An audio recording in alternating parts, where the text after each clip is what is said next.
The morning sun slipped through the faded curtains of the tiny apartment Grace and Daniel called home. It had only one bedroom, a small sitting room with worn furniture, and a kitchen so narrow that two people could barely stand inside together.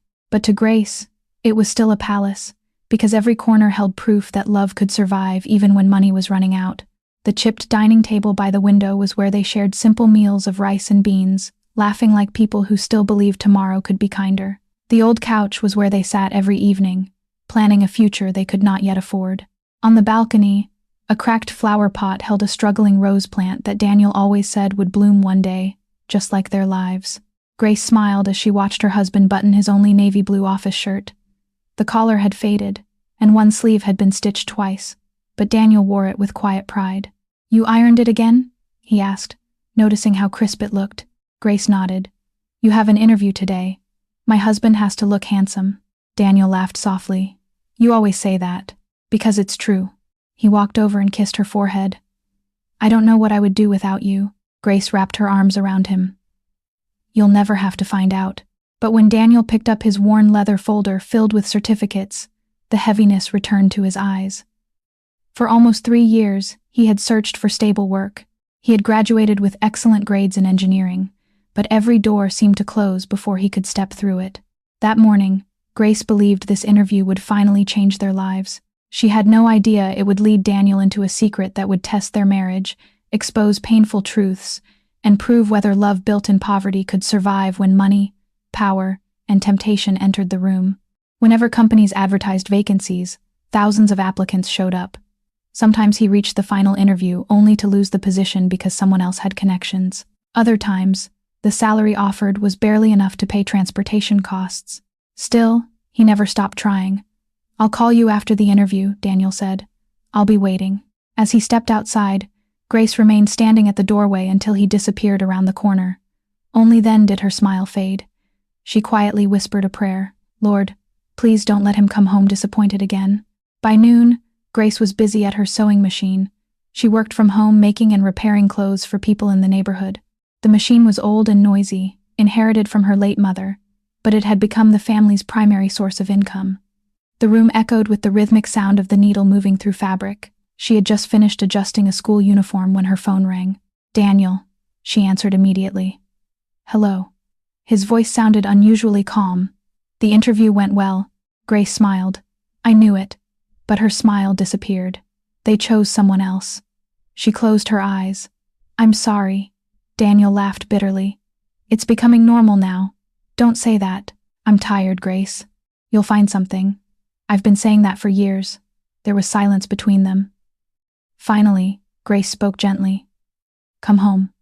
"I don't feel like moving." "Come home anyway. I don't want you to see me like this. I always want to see you." After another moment of silence, Daniel sighed. "I'm coming." An hour later, Daniel walked through the front door looking exhausted. His shoulders drooped. His face reflected defeat. Grace didn't ask questions. She simply hugged him. For a long moment, neither of them spoke. Sometimes silence comforted better than words. Finally, Daniel whispered, "I'm sorry." Grace looked surprised. "For what?" "For failing you. You've never failed me. I can't even provide properly. You provide something money can't buy." Daniel looked at her. "What? Peace?" He chuckled. "You always know what to say." Grace held both his hands. "Listen to me carefully. I married you because I loved your heart. I didn't marry your salary." Those words broke something inside Daniel. Tears filled his eyes. "I wanted to give you everything. You already have." "No, I wanted a better house, a car, a beautiful nursery for our future children." Grace smiled. "Well, get there. How?" "One step at a time." That evening, while Daniel scrolled through job websites on his aging laptop, an email notification appeared. He almost ignored it. Then he noticed the subject line. International Recruitment Opportunity. His eyebrows narrowed. He clicked the email. As he read, his breathing slowed. Grace noticed the change immediately. "What is it?" Daniel kept reading. I don't believe this. What happened?" He turned the laptop toward her. An American engineering company had reviewed his online profile and invited him to participate in a virtual recruitment process for experienced engineers willing to relocate to the United States. The position offered an excellent salary, accommodation assistance, medical insurance, career development, and permanent residency opportunities for immediate family. Grace gasped, "Daniel, I've applied to so many international jobs. I never expected anyone to reply." She grabbed his shoulders excitedly. "You have to apply. I don't even know if they'll choose me. Apply first. What if it's a scam?" Grace carefully read every line. The company website looked genuine. The contact information appeared authentic. Everything seemed legitimate. "It looks real." Daniel leaned back in his chair. "If this works," Grace finished his sentence, "our lives could change forever." For the first time in months, hope filled their tiny apartment. Over the next several weeks, Daniel devoted himself entirely to the application process. He attended online interviews, completed technical assessments, submitted project portfolios, participated in engineering simulations. Grace became his greatest supporter. Every evening, she helped him practice interview questions. "What would you do if a project exceeds its budget?" Daniel answered confidently. She smiled. "Perfect. Again, what are your greatest strengths? Again, tell us about a difficult engineering challenge you solved." Again, sometimes they practiced until midnight. When Daniel doubted himself, Grace encouraged him. When he grew frustrated, she reminded him how far he had already come. One rainy evening, Daniel walked into the apartment carrying a sealed envelope. His hands trembled. Grace immediately noticed. "What happened? They sent this by courier. Open it. You open it." She laughed nervously. "No, you." Together, they carefully opened the envelope. Inside was a beautifully printed letter. Daniel read the first line aloud. "Congratulations." His voice stopped. Grace stared at him. "What?" He looked up, tears already forming. "I got the job." Grace screamed. "You got it. I got it." She jumped into his arms. They laughed, they cried, they danced around their tiny sitting room. The neighbors knocked on the wall because of the noise. Neither of them cared. For the first time since their wedding, the future finally looked bright. Their celebration lasted late into the night. They shared soft drinks and meat pies from the neighborhood bakery because it was all they could afford. Yet, it felt like the grandest feast imaginable. As they ate, Daniel carefully reviewed the employment package. Then his smile slowly faded. Grace noticed immediately. "What is it?" He handed her the documents. She read quietly. Her excitement also disappeared. The company would cover part of the relocation expenses. But before reimbursement, Daniel needed to pay for his international passport renewal, visa processing, medical examinations, flight ticket, professional certification, verification, and several immigration fees. The total amount was overwhelming, far beyond everything they had saved. Daniel rubbed his forehead. "I knew it was too good to be true." Grace remained silent. "I can't raise this kind of money. We'll find a way." "No." He shook his head. "I won't borrow money I can't repay." "What about the bank? They already rejected my loan application months ago."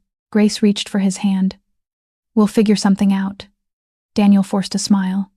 "I don't want you worrying," but Grace was already thinking. She remembered the small wooden box hidden inside their wardrobe. Inside it lay the last valuable possessions left by her late mother. A gold necklace, 2 bracelets, pair of earrings, her mother's wedding ring. She had treasured them since childhood. Her mother had once said, "Keep these for difficult days." Grace quietly looked toward the bedroom. Maybe this was that difficult day. She said, "Nothing. Not yet." The following week became a race against time. The company gave Daniel a deadline to complete all travel requirements. Every day, another payment became necessary.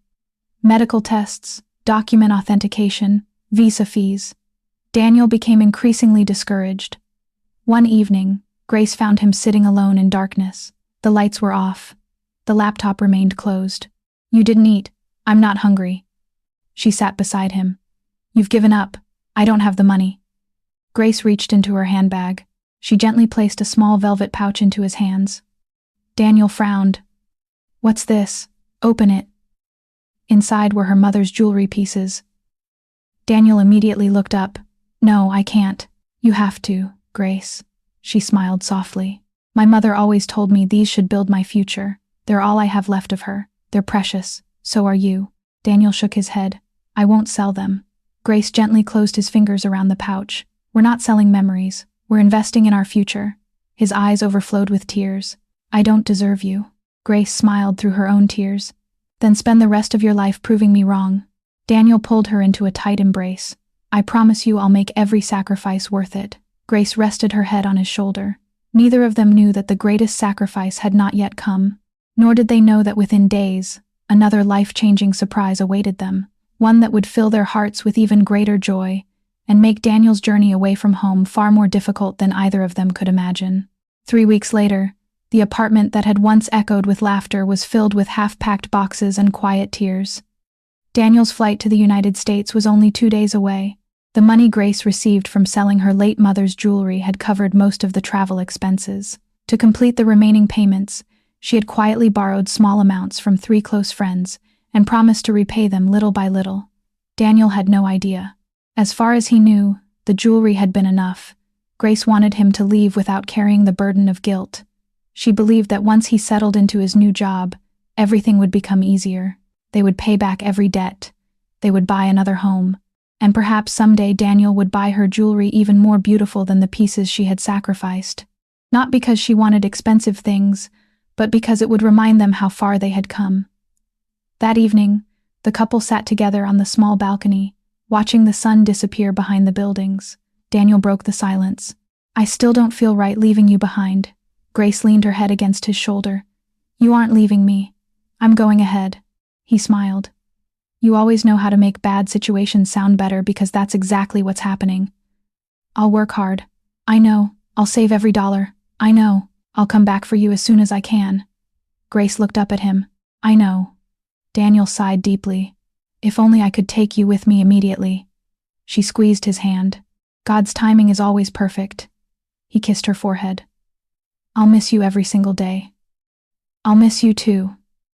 Neither of them noticed the tears silently running down the other's face.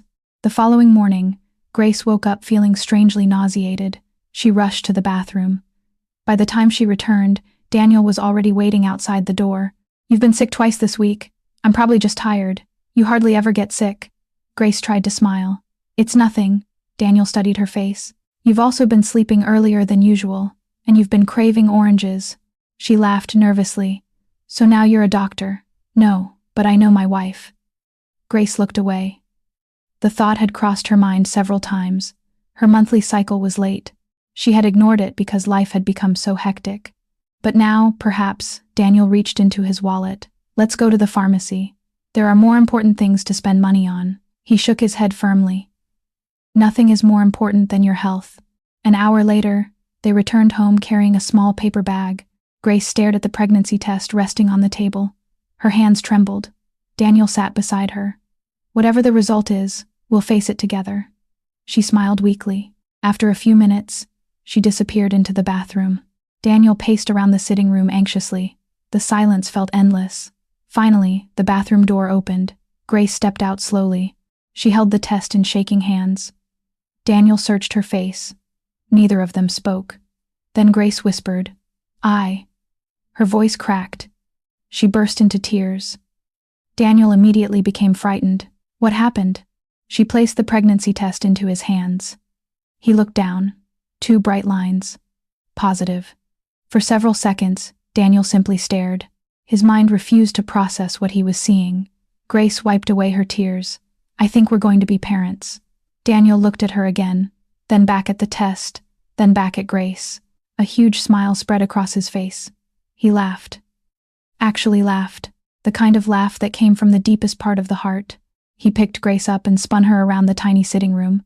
We're having a baby. Grace laughed through her tears. Careful. He immediately stopped. Oh. He gently placed her back on the floor. I'm already acting like an irresponsible father. She smiled. I think you'll be the best father. Daniel placed both hands on her cheeks. I can't believe this. Our baby. Our little miracle. He slowly knelt before her with trembling hands. He rested his palm on her stomach. Our little one. I know you can't hear me yet, but Daddy already loves you. Grace wiped fresh tears from her eyes. The room felt too small to contain their happiness. That evening, they visited a nearby clinic. After an examination, the doctor smiled warmly. Congratulations. You're approximately 6 weeks pregnant. Grace instinctively held Daniel's hand. Daniel's eyes sparkled. Is the baby healthy? So far, everything looks good, but Grace must avoid unnecessary stress. The doctor looked directly at Daniel. She also needs proper nutrition, enough rest, and regular prenatal checkups. Daniel nodded repeatedly. I'll make sure of it. The doctor smiled knowingly. First-time fathers usually worry the most. Daniel laughed. I'm guilty. As they walked home, Daniel became unusually quiet. Grace noticed. What are you thinking? He sighed. I don't want to leave anymore. She stopped walking. What? I should stay. Grace frowned. Daniel, my child is growing inside you. You need me. I can't leave now. Grace gently took both his hands. If you stay, what happens after the baby comes? Daniel remained silent. Well, still struggle. We'll still worry about rent. We'll still wonder how to buy diapers. She placed his hand on her stomach. This baby deserves better. Daniel looked down. I know you aren't leaving because you don't love us. You're leaving because you do. Those words settled heavily in his heart. Finally, he nodded. I'll come back quickly. You promise? I promise. 2 days later, Daniel's parents arrived from the village to see him before his journey. His mother, Waitress, was a stern woman in her late 60s. She believed discipline solved every problem. His father, Samuel, spoke very little and usually allowed his wife to make family decisions. Daniel's younger sister, Vivian, arrived carrying several shopping bags. Grace welcomed everyone respectfully. She knelt slightly before Daniel's parents. Good afternoon, Mama. Good afternoon, Papa. Beatrice responded with only a brief nod. Grace had always sensed that her mother-in-law never completely accepted her. Beatrice had wanted Daniel to marry the daughter of one of her wealthy friends. Instead, Daniel had married Grace, a simple tour from a humble family. Though Beatrice had never openly objected after the wedding, her disappointment lingered beneath every polite smile. During lunch, Daniel finally shared the exciting news. There's something else. Everyone looked toward him. Grace smiled nervously. Daniel reached for her hand. We're expecting a baby. For a brief moment, the room fell silent. Samuel smiled. That's wonderful. Vivian clapped excitedly. Congratulations. Only Beatrice remained expressionless. Instead of smiling, she asked, So, you're already pregnant? Grace blinked. Yes, Mama. Beatrice folded her arms. And Daniel is leaving. Yes. So, who will take care of you? Daniel answered immediately. I've been thinking about that. He turned toward his parents. I want Grace to stay with you until I return. Grace looked at him in surprise. Daniel smiled reassuringly. It'll only be for a few months. I'll come back once everything is settled. He looked at his mother. Mama, please. I'll have peace of mind knowing she's with family. Beatrice hesitated. The hesitation lasted just long enough for Grace to notice. Finally, she forced a smile. Of course, she's my daughter too. Grace smiled with relief. Thank you, Mama. Beatrice nodded politely. Inside, however, she was already calculating the inconvenience. Another mouth to feed, another responsibility, another reminder that Daniel had chosen a wife she never approved of. The morning of Daniel's departure arrived far too quickly. The airport was crowded with travelers saying emotional goodbyes. Daniel hugged Grace tightly, longer than he ever had before. I wish I didn't have to go. Grace smiled despite the tears in her eyes. I know. He gently touched her stomach. Take care of our baby. I will. And yourself. I promise. If anything happens, I'll call. If anyone mistreats you, Grace interrupted him. No one will. Daniel looked toward his parents. His mother smiled warmly. Don't worry about your wife. I'll take good care of her. Daniel believed every word. He hugged his mother. Thank you. Beatrice patted his back affectionately. Focus on your future. I will. He hugged his father. Then Vivian. Finally, he returned to Grace. He kissed her forehead, then her cheeks, then her lips. I love you. I love you more. The final boarding announcement echoed through the terminal. Daniel reluctantly picked up his luggage. He turned around 3 different times before disappearing through the security checkpoint. Grace waved until she could no longer see him. Only then did the tears she had been holding back begin to fall freely. She placed one hand over her stomach. It's just us now, little one, but Daddy will come back. Later that afternoon, Grace traveled with Daniel's family to their large ancestral home on the outskirts of the city. The compound was much bigger than the apartment she had shared with Daniel. Several relatives lived nearby, and people came and went throughout the day. Grace hoped the lively environment would help ease her loneliness. As soon as they arrived, she offered to help prepare dinner. Beatrice watched quietly. "You don't need to cook today," Grace smiled. "Thank you, Mama. You should unpack first." Grace carried her small suitcase into the guest room that had been prepared for her. It was modest but clean. She silently thanked God. Maybe living here would not be so difficult after all. That evening, Daniel called from the airport during his layover. His face appeared on the phone screen, smiling brightly. "I've landed safely." Grace smiled. "Thank God." He looked around through the video call. "How's everyone treating you?" Grace turned the camera toward the sitting room. Beatrice waved cheerfully. "We're taking very good care of her." Daniel smiled with relief.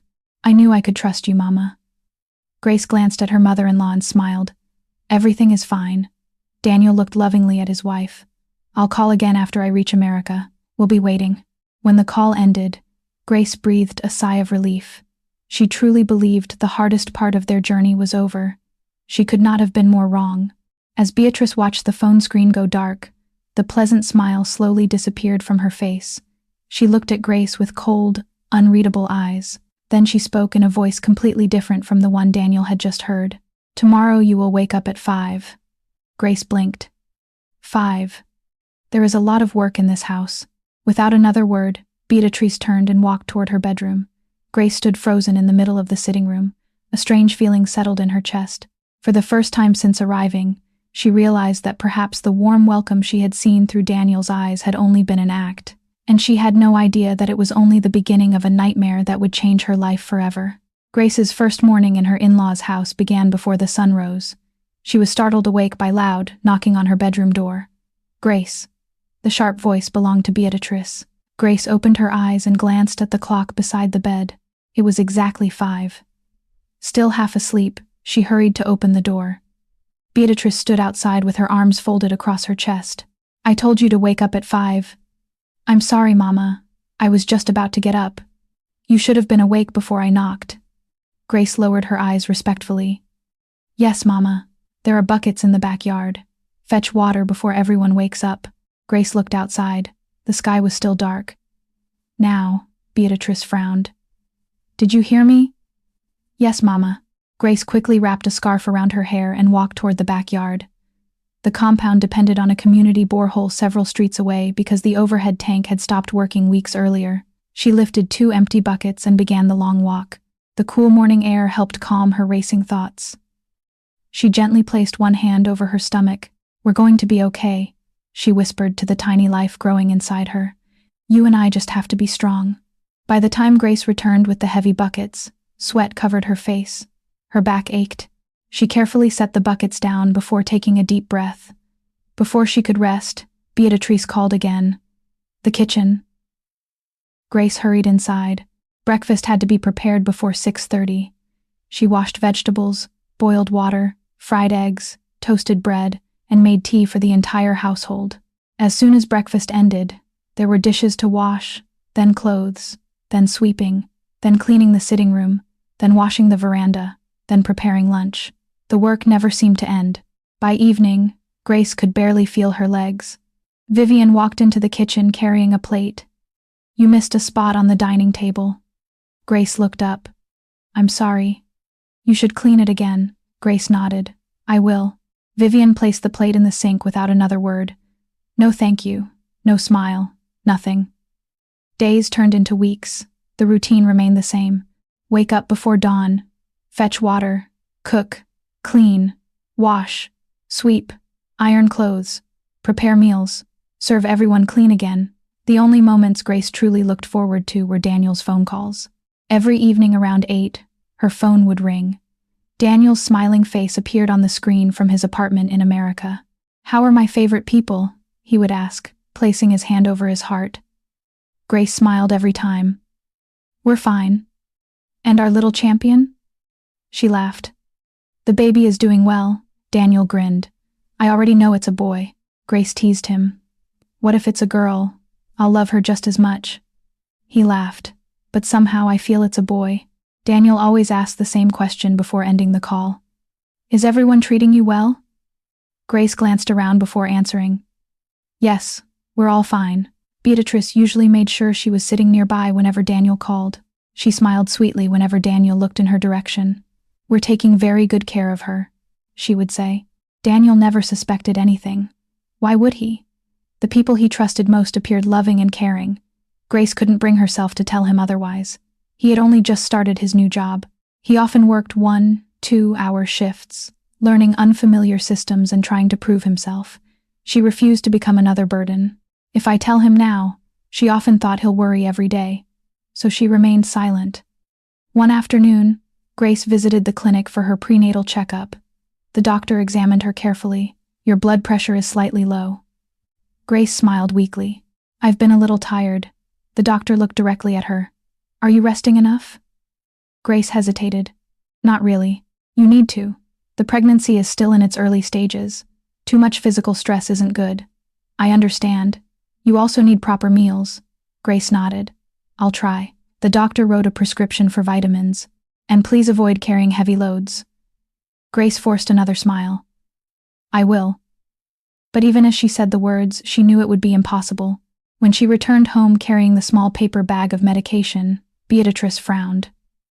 What took you so long? The doctor wanted to run a few tests. Beatrice looked at the medicine. How much did that cost? Grace quietly mentioned the amount. Beatrice clicked her tongue. So much money already. It's for the baby. The baby isn't sick. The doctor prescribed vitamins. Beatrice waved dismissively. When I had children, nobody gave me vitamins. We survived. Grace chose silence. There was no point arguing. The weeks passed and Daniel became increasingly successful in America. His company was impressed by his work ethic. His supervisor praised his innovative ideas. He was assigned to important projects. Soon, he received his first major salary. Overjoyed, Daniel transferred a large sum of money to his mother's account. He called immediately afterward. Mama, did you receive it? Yes, I did. Please use it to take good care of Grace. I want her eating healthy food, buy fruits, take her to the best clinic, and make sure she doesn't stress herself. Beatrice smiled into the phone. You don't have to worry. She's like my own daughter. Daniel sighed with relief. Thank you, Mama. After ending the call, Beatrice looked at the bank alert on her phone. Then she smiled, not with kindness, but with satisfaction. She quietly transferred a large portion of the money into her personal savings account. The remaining amount she used for household expenses. Very little was spent on Grace. That evening, dinner consisted of watery soup and a small portion of Gary. Grace noticed there was plenty of meat in everyone else's plates. She said nothing. She simply thanked God before eating. As Grace's pregnancy progressed, morning sickness became worse.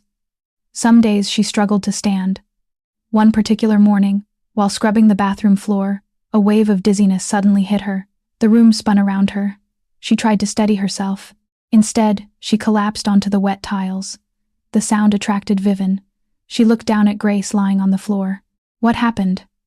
I feel dizzy. Vivian rolled her eyes. You've been pretending to be weak ever since you became pregnant. Grace slowly sat up. I'm not pretending. Beatrice walked in. What is all this? She fainted, Vivian said. Beatrice looked unimpressed. If you spent less time complaining and more time working, you wouldn't be lying on the floor. Grace stared at her in disbelief. Not once did either woman ask if she or the baby was okay. She slowly stood up despite the moment he saw Grace's face. He frowned. You look tired. Grace smiled. I'm okay. You've lost weight. I don't think so. You have? He studied her carefully. Are you eating properly? Grace hesitated for only a second. Yes.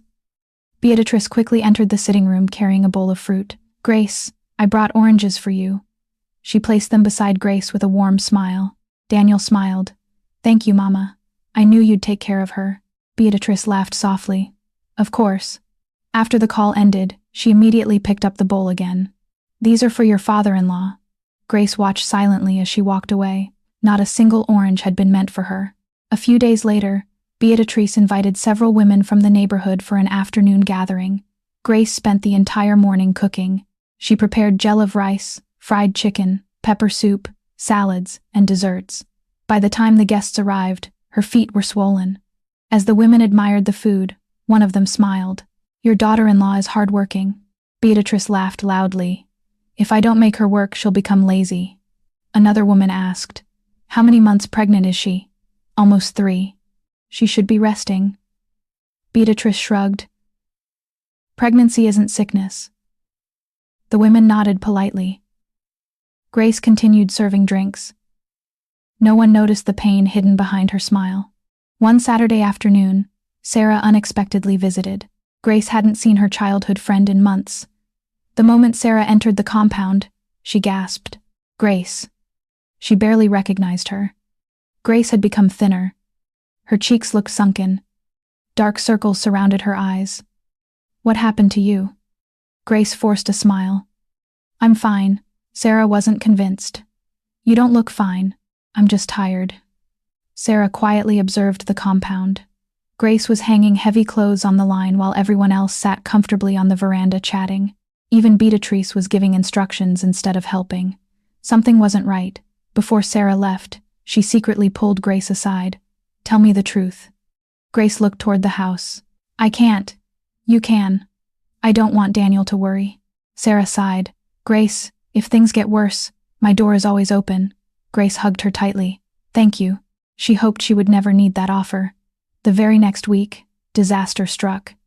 Beatrice burst into the sitting room holding an envelope. Her face burned with anger. "Who entered my room?" Everyone looked up. "I don't know," Vivian answered. Beatrice opened the envelope dramatically. "The money is gone." Grace frowned. "What money?" "The cash your husband sent." The room became silent. Beatrice slowly turned toward Grace. "You were cleaning my room yesterday." "Yes." "Where is my money?" Grace blinked in shock. "Mama, I don't know." "Liar." "I didn't take anything." Vivian immediately joined in. "You're the only one who entered her room." Grace looked from one face to another. "I was only sweeping, so the money disappeared by itself." Beatrice snapped. "I don't know what happened." Beatrice stepped closer. "Return my money now." Grace felt her heart pounding. "I swear I didn't touch it." Beatrice laughed bitterly. "You think because my son is abroad you can steal from us?" Grace's eyes filled with tears. "I would never do that." The shouting attracted neighbors who began gathering outside the compound. Within minutes, Daniel's older brothers also arrived. They listened as Beatrice repeated her accusation. Without asking a single question, one of them turned to Grace. "Pack your things." Grace stared at him. "What?" "You heard me. I didn't steal anything. We don't want a thief in this house." She burst into tears. "Please believe me, I have nowhere to go." Another brother walked toward her room. He returned carrying her small suitcase. He threw it onto the ground. Grace rushed after him. "I'm pregnant. Please at least let me call Daniel." Beatrice folded her arms. "My son has enough problems. We won't disturb him with your disgrace." Grace fell to her knees. "I beg you. I've done nothing wrong." No one listened. One brother grabbed her suitcase. Another held the front gate open. Beatrice pointed toward the road. "Leave." Grace clutched her stomach protectively. "My baby, leave before I call the police." Tears streamed down her face as she slowly picked up her suitcase. She took one last look at the house where she had hoped to find family. Instead, she had found betrayal. The gate slammed shut behind her with a loud metallic crash. Grace stood alone on the dusty roadside beneath the scorching afternoon sun, homeless, heartbroken, pregnant, and abandoned by the very people her husband had trusted with her life. She didn't know where to go. She didn't know what tomorrow would bring. All she knew was that she had to protect the tiny heartbeat growing inside her, even if she had to face the rest of the world completely alone. Grace stood motionless on the dusty roadside, her small suitcase resting beside her. The heavy iron gate that had just been slammed in her face seemed to echo in her ears long after the sound had faded. She stared at the gate, hoping, praying that someone would open it. Perhaps Daniel's father would come outside. Perhaps one of his brothers would realize they had made a terrible mistake. Perhaps Beatrice would remember that she was carrying her grandchild. 5 minutes passed, then 10. Nothing happened. No one came. No one even looked outside. Grace slowly wiped away the tears that blurred her vision. She placed one trembling hand over her stomach. "It's okay," she whispered to the baby growing inside her. "I'm here," her voice cracked. I won't let anything happen to you. But deep inside, she had no idea how she was going to keep that promise. She had less than 2,000 naira in her handbag. Her phone battery was nearly dead. She had nowhere to sleep, and she was pregnant. The afternoon sun grew hotter with every passing minute. Grace picked up her suitcase and began walking without a destination. She didn't want curious neighbors asking questions. Every step felt heavier than the last. Her feet were swollen from weeks of hard labor at her in-laws' house, and now they had to carry her through an uncertain future. Cars drove past without slowing down. People hurried about their own lives. No one noticed the pregnant woman walking alone with tears rolling down her cheeks. After nearly an hour, Grace reached a small public park. She sat on an old wooden bench beneath a mango tree. The cool shade offered a little relief. Her stomach growled. She realized she had not eaten since early morning. She opened her handbag. Inside was a bottle of water and 2 dry biscuits she had forgotten were there. She ate them slowly, taking tiny bites. "They're for you too," she said softly to her unborn baby.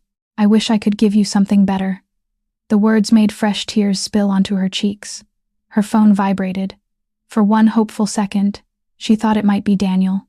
Instead, it was Sarah, her childhood friend. Grace hesitated before answering. She didn't want Sarah to hear her crying. The phone rang again and again. Finally, Grace answered. "Hello?" Sarah immediately sensed something was wrong. "Grace!" There was silence. "Grace, are you crying?" Grace covered her mouth, trying to stop the sobs. It was no use. The pain she had held inside for weeks burst out all at once. Sarah's voice became urgent. "Talk to me. What happened?" Grace struggled to breathe. "They threw me out." Sarah froze. "Who?" "My husband's family." Sarah stood up from the salon chair where she had been braiding a customer's hair. "What?" "They said I stole money." "I didn't. I swear I didn't." "I know you didn't. Where are you?" Grace looked around the unfamiliar park. I don't even know. Look around. There is a fountain and a small church across the road. I know where that is. Don't move. I'm coming." Less than 30 minutes later, Sarah's old taxi stopped near the park. The moment she saw Grace sitting alone with her suitcase, her heart broke. Grace looked nothing like the cheerful friend she had known since childhood. Her face was pale. Her clothes were dusty. Her eyes were swollen from crying. Sarah rushed toward her. Without saying a word, she wrapped her arms around Grace. Grace broke down completely. She cried against Sarah's shoulder like a little child. "I don't know what I did wrong. You did nothing. They hate me." Sarah gently rubbed her back. "I know. I tried so hard to please them. I know. I kept thinking things would get better." Sarah pulled away just enough to look into Grace's face. "You're coming home with me." Grace shook her head. "I don't want to be a burden." "You could never be a burden. My apartment is small, but we'll make room." Grace hesitated. "I can't even pay rent." Sarah smiled. "Did I ask you for rent?" "No." "Then stop arguing." Grace hugged her again. "Thank you." Sarah smiled through her own tears. Friends don't abandon each other. Sarah lived in a tiny one-room apartment above a roadside salon. The room was simple. One narrow bed stood against the wall. A small gas cooker occupied one corner. A wooden wardrobe leaned slightly because one of its legs was broken. A single ceiling fan turned slowly overhead. "This is home," Sarah said with an apologetic smile. Grace looked around. To anyone else, the room might have seemed cramped. To her, it felt like the safest place in the world. "It's beautiful," Sarah laughed. "You don't have to pretend. I'm not pretending. It's peaceful." Sarah placed Grace's suitcase near the wardrobe. "You'll sleep on the bed. What about you?" "I'll sleep on the mattress." "No, we'll share." Sarah smiled, still as stubborn as ever. That evening, Sarah cooked rice with vegetable stew. Grace noticed there were only 2 pieces of meat. Sarah quietly placed both on Grace's plate. Grace frowned. "What about yours?" "I'm not hungry."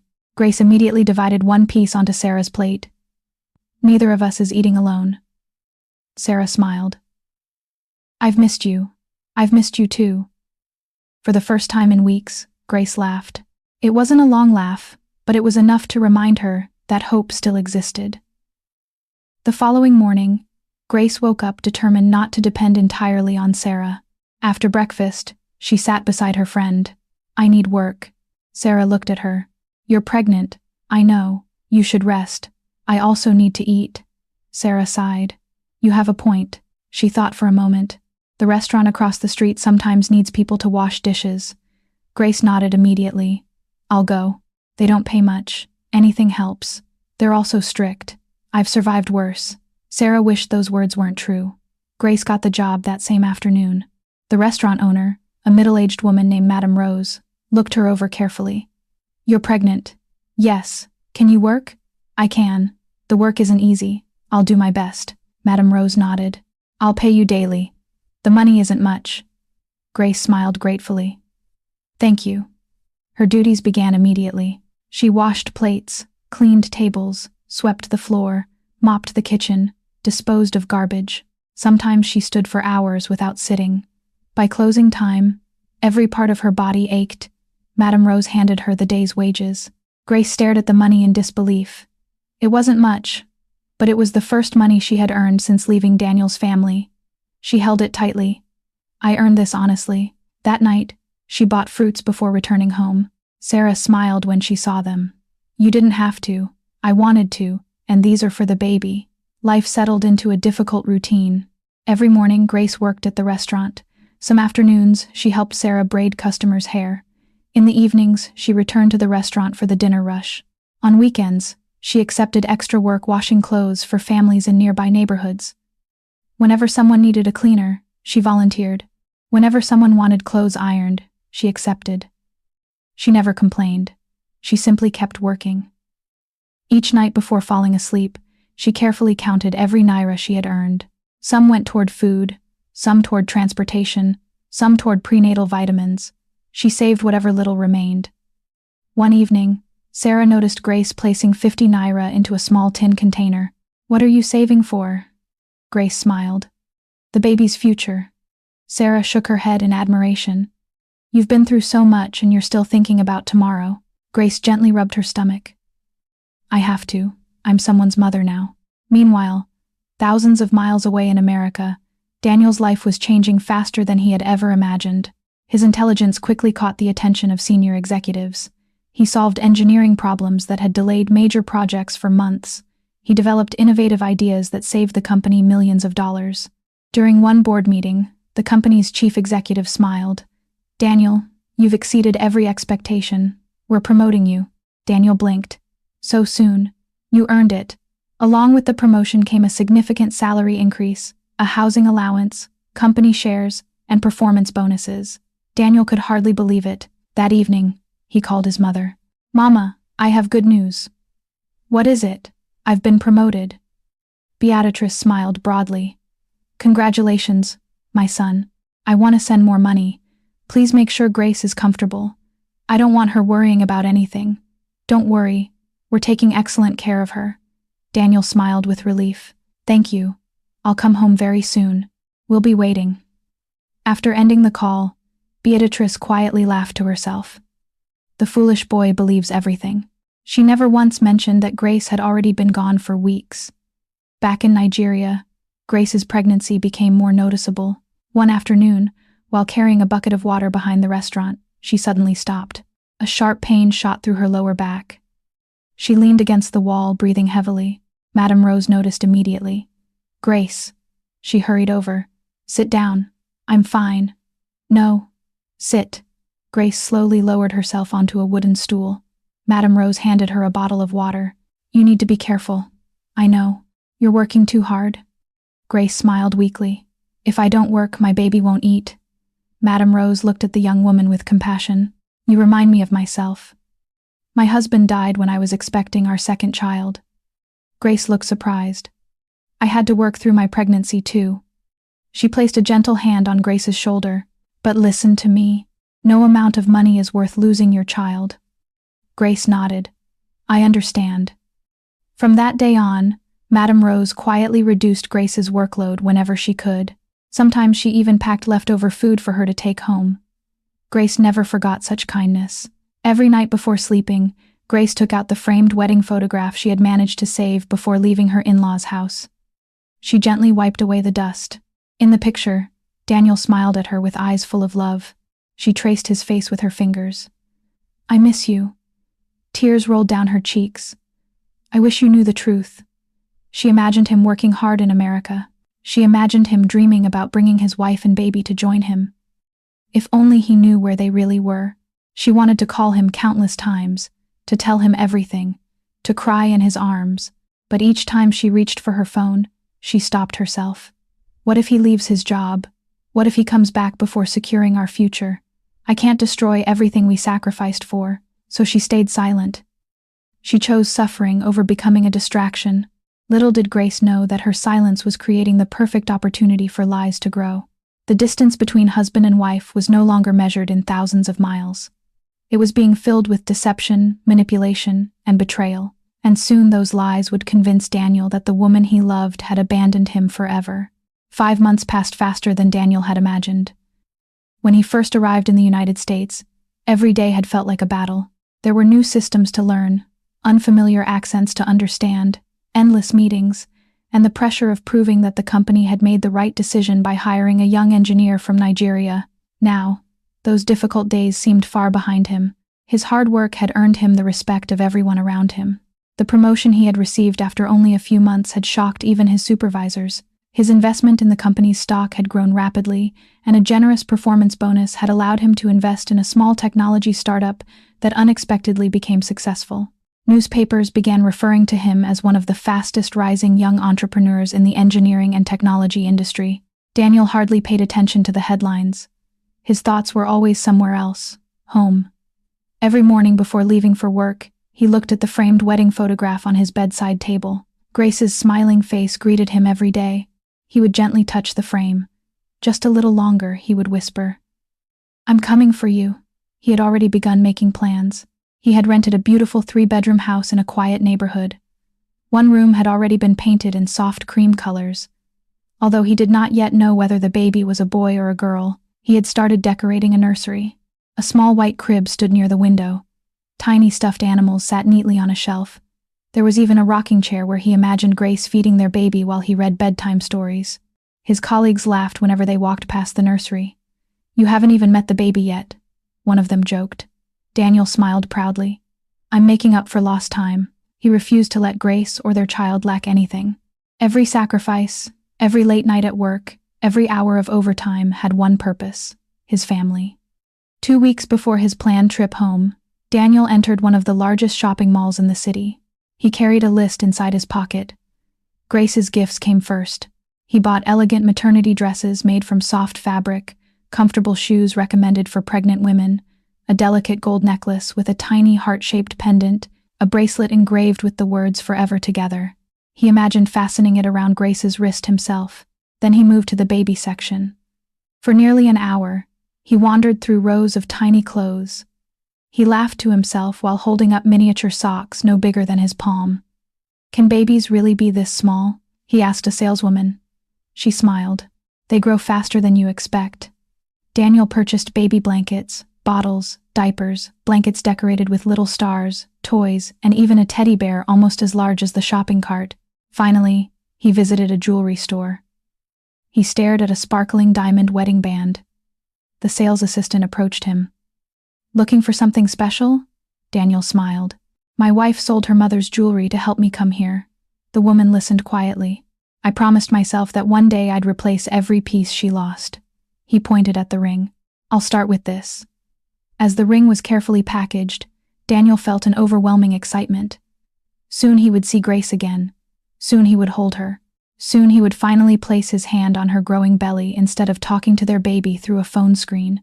The evening before his flight, Daniel could barely sleep. He kept checking his luggage to make sure he had packed everything. Passport, documents, baby gifts, Grace's jewelry, chocolate, perfume, designer handbags. Everything was ready. At dawn, he called Grace. The call did not connect. He frowned. He tried again. Still nothing. "Maybe the network is bad," he thought. He sent a message. "I'm finally coming home. I can't wait to see you. I love you." The message remained undelivered. He frowned but didn't panic. Poor network coverage happened often. He boarded the plane with a heart full of excitement. Nearly 20 hours later, Daniel stepped out of the airport in Lagos. The warm Nigerian air greeted him like an old friend. He smiled. "I'm home." A driver hired by his company loaded the luggage into a luxury SUV. "Where to, sir?" Daniel smiled. "My parents' house." As the vehicle drove through familiar streets, memories flooded his mind. There was the roadside food stall where Grace loved buying roasted corn, the church where they had prayed before his visa interview, the small park where they had spent their first wedding anniversary. Everything reminded him of her. He couldn't stop smiling when the SUV pulled into his parents' compound. Everyone rushed outside. Beatrice screamed with excitement. "My son." She embraced him tightly. Samuel shook his hand proudly. Vivian jumped up and down. "You've changed." Daniel laughed. "I've just gained a little weight." He greeted everyone warmly before looking around. His smile remained, but his eyes searched the compound. "Where's Grace?" The laughter suddenly disappeared. No one answered. Daniel looked from one face to another. "Mama." Beatrice forced a weak smile. "Come inside first." Daniel frowned. "Where's my wife?" Samuel cleared his throat. "Well, explain." A strange uneasiness settled in Daniel's chest. Inside the sitting room, Daniel placed the gift bags on the table. "I bought things for Grace and the baby." Again. No one spoke. Finally, Beatrix sighed dramatically. "My son, you have to be strong." Daniel stared at her. "What happened?" She lowered her head as though the words were painful to say. "Grace is no longer here." Daniel blinked. "What do you mean?" "She left." His smile faded. "Left where?" Vivian spoke quietly. "She moved out." Daniel laughed nervously. "I told her to stay here." "Why would she leave?" No one answered immediately. Daniel's heartbeat quickened.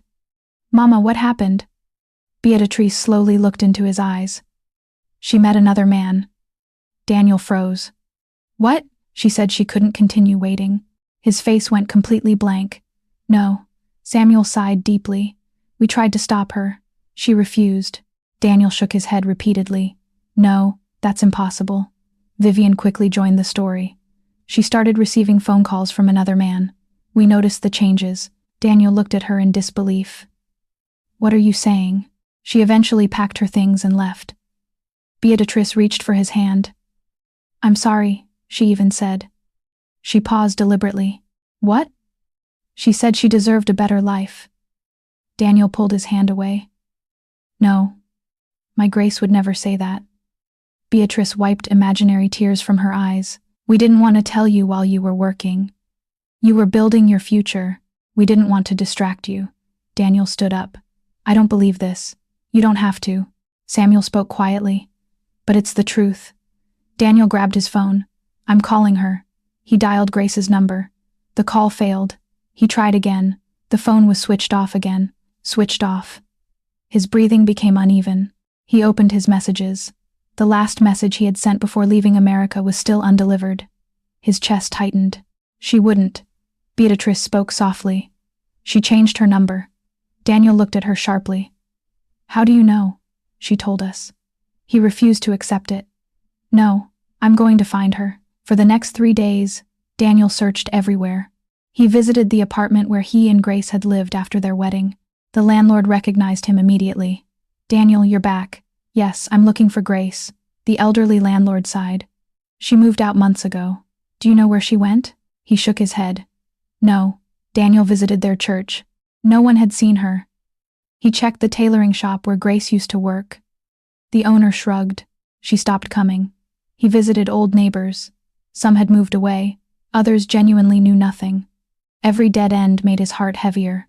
At night, he sat alone inside his hotel room, staring at Grace's photograph. He replayed every memory, every conversation, every promise. Nothing matched the accusations his family had made. Still, why couldn't he find her? Why had she disappeared completely?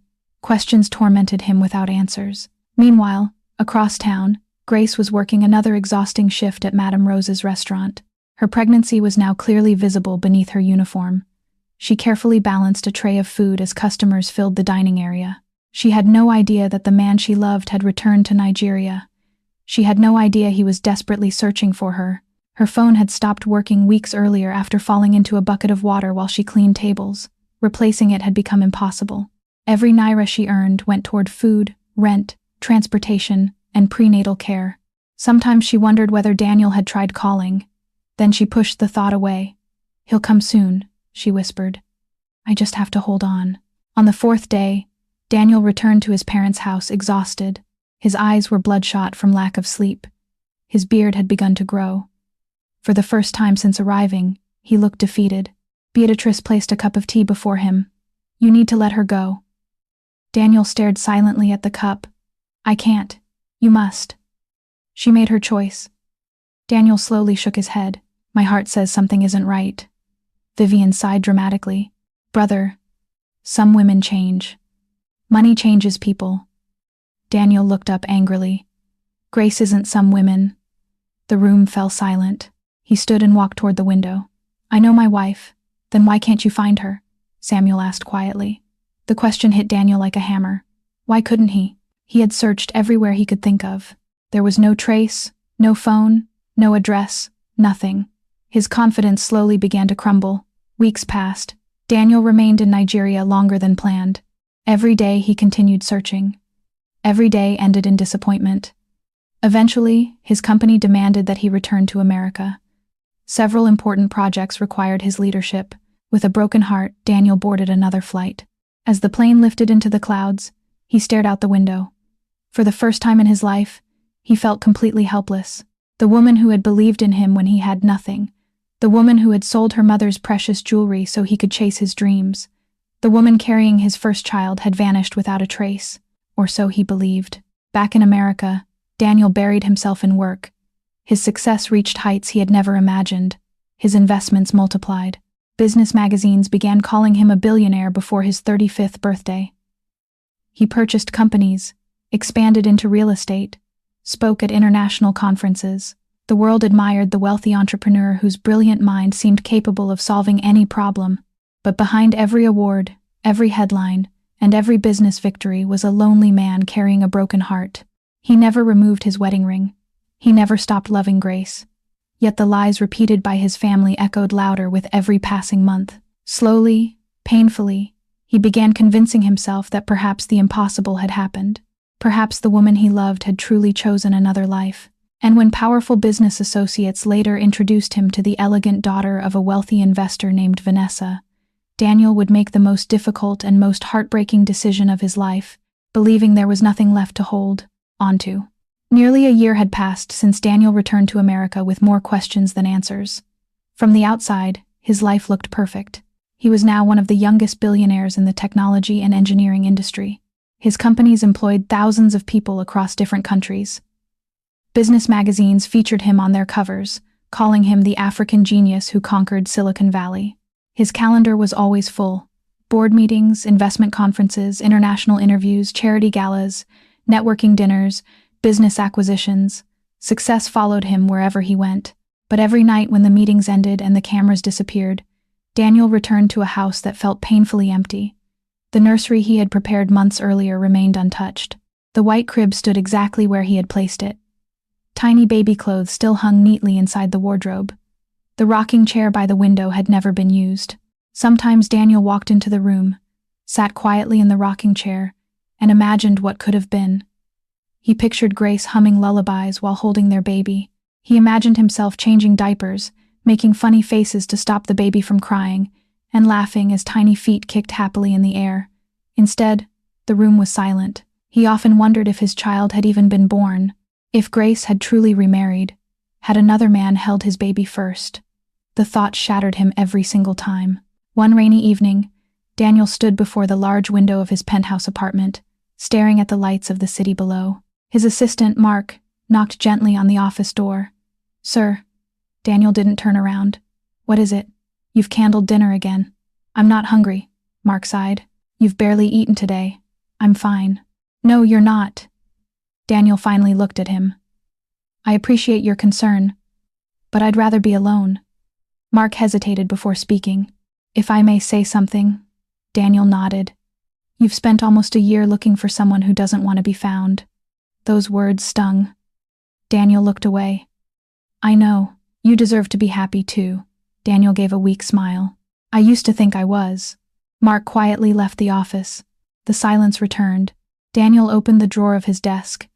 Inside was the small ultrasound appointment card Grace had once shown him before he left Nigeria. He had carried it everywhere. It was beginning to fade from being handled so often. He gently traced Grace's handwriting on the back. "Come home soon. Your baby already loves you." He closed his eyes. "I tried." A few weeks later, Daniel attended an international business conference in New York. The event brought together some of the world's biggest investors and entrepreneurs. During a networking dinner, Daniel was introduced to Victor Harrison, a respected billionaire and owner of one of America's largest investment firms. Victor was impressed by Daniel almost immediately. "I've heard a lot about you." Daniel smiled politely. "I hope only good things." Victor laughed. "Very good things." The two men talked for over an hour about technology, infrastructure, renewable energy, and international investments. By the end of the evening, Victor extended his hand. "I think we should work together." Daniel shook it. "I'd like that." The partnership quickly proved successful. Within months, their companies collaborated on several major projects worth hundreds of millions of dollars. Victor admired Daniel's honesty. Unlike many wealthy businessmen he had encountered, Daniel valued integrity more than profit. One evening after a board meeting, Victor invited Daniel to dinner at his mansion. "There is someone I'd like you to meet." Daniel assumed it was another investor. He agreed without much thought. Victor's mansion overlooked a beautiful lake. The elegant home reflected years of wealth and careful taste. As Daniel entered the dining room, Victor smiled warmly. "Daniel, meet my daughter." A graceful young woman stood up from her chair. She wore a simple navy blue dress and smiled politely. "I'm Vanessa. It's nice to finally meet you." Daniel shook her hand. "The pleasure is mine." Vanessa was intelligent, well-spoken, and surprisingly humble despite growing up in luxury. Throughout dinner, she asked thoughtful questions about Daniel's childhood, his education, and his journey to success. Unlike many people who focused only on his wealth, she seemed genuinely interested in who he was. When dinner ended, Victor walked Daniel to the entrance. "My daughter likes you." Daniel smiled awkwardly. "She's a wonderful person." Victor looked directly at him. "I know about your past." Daniel's smile disappeared. "I also know life doesn't always go according to plan." Daniel nodded quietly. "No, it doesn't." Over the following months, Victor frequently invited Daniel to family gatherings. At first, Daniel accepted only because of business. Gradually, he became friends with Vanessa. She never pressured him, never flirted aggressively, never asked about his money. She simply enjoyed talking to him. One afternoon, they sat in a quiet cafe overlooking Central Park. Vanessa stirred her coffee slowly. "You still love your wife?" Daniel looked surprised. "Is it that obvious?" She smiled sadly. "You wear your wedding ring. You never remove it." Daniel looked down at the ring. "I forgot it was even there." "No, I don't think you forgot." He sighed deeply. "I searched everywhere. I couldn't find her." Vanessa remained silent. "I still don't understand why she left." "What if she didn't?" Daniel looked up. "My family wouldn't lie to me." Vanessa studied his face. "People sometimes do terrible things." Daniel shook his head. "Not my parents." Though even as he spoke those words, a small part of him remembered the strange uneasiness he had felt when he first heard their story. Still, he had no evidence, only questions. Meanwhile, back in Nigeria, Grace's pregnancy had entered its final months. Her baby bump had become impossible to hide beneath the restaurant uniform. Madame Rose had insisted she stop carrying heavy trays. Instead, Grace greeted customers, cleaned tables, and handled lighter duties. Business was slow that afternoon. Sarah visited the restaurant carrying a bag of fresh fruit. "You've been working again." Grace smiled. "We need money." Sarah sat beside her. "You also need rest." Grace gently rubbed her stomach. "The baby has been kicking all morning." Sarah laughed. "He already knows his mother works too hard." Grace smiled. "I can't wait to meet him." "You think it's a boy too?" "I don't know, but Daniel always believed it would be." The mention of his name brought silence. Sarah reached across the table. "Have you heard anything?" Grace shook her head. "No, you should try contacting him." "I don't even have a phone anymore." Sarah sighed. "I wish he knew." Grace looked down. "So do I." Back in America, Daniel's loneliness continued to grow. His work filled his schedule, but never his heart. One evening, Victor invited him into his study. "I want to ask you something," Daniel nodded. "Go ahead." Victor leaned forward. I won't force you, but have you ever considered starting over? Daniel smiled faintly. I've tried not to think about it. My daughter cares deeply for you. Daniel remained silent. I've never seen her this interested in anyone. Victor continued gently. Life sometimes closes one chapter so another can begin. Daniel stared at the floor. Could he really move on? Did Grace truly belong to someone else now? Had she built a new family? Was he the only one still trapped in the past? That night, he barely slept. He walked into the unused nursery once again. The room seemed frozen in time. He picked up the tiny teddy bear he had bought months earlier. I don't know what else to do, he whispered. I waited. I searched. I prayed. But maybe he couldn't finish the sentence. Maybe it was finally time to let go. Several weeks later, Daniel flew to Nigeria for another unsuccessful search. This time, he hired private investigators. They searched public records, visited hospitals, checked voter registrations, looked through employment records. Nothing. It was as if Grace had disappeared from the face of the earth. The investigators eventually delivered their report. We're sorry we couldn't locate her. Daniel closed the file. For the first time since returning to Nigeria months earlier, he allowed himself to believe what he had fought against for so long. Maybe his family had been telling the truth. Maybe Grace truly didn't want to be found. His heart refused to believe it, but his mind had become exhausted. Months later, Victor invited Daniel to another dinner. After the meal, Vanessa walked with him through the garden. The evening breeze carried the scent of blooming roses. I heard you went back to Nigeria. Daniel nodded. I found nothing. I'm sorry. So am I. They walked in silence. Finally, Vanessa stopped. I need to ask you something. Daniel looked at her. If the past is truly gone, would you ever consider building a future with someone else? Daniel closed his eyes briefly. His answer did not come easily. I don't know if I can love again. Vanessa smiled gently. I'm not asking you to answer today. She walked away, giving him space. Weeks turned into months. Victor never pressured Daniel. Neither did Vanessa.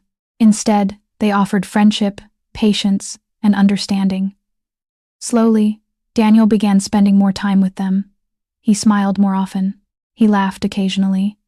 The pain remained, but it no longer consumed every waking moment. One afternoon, after speaking with his pastor and several close friends, Daniel made a decision that felt both necessary and heartbreaking. He visited Victor's office. I've thought about everything. Victor looked up and Daniel took a deep breath. I can't keep living in yesterday. Victor remained silent.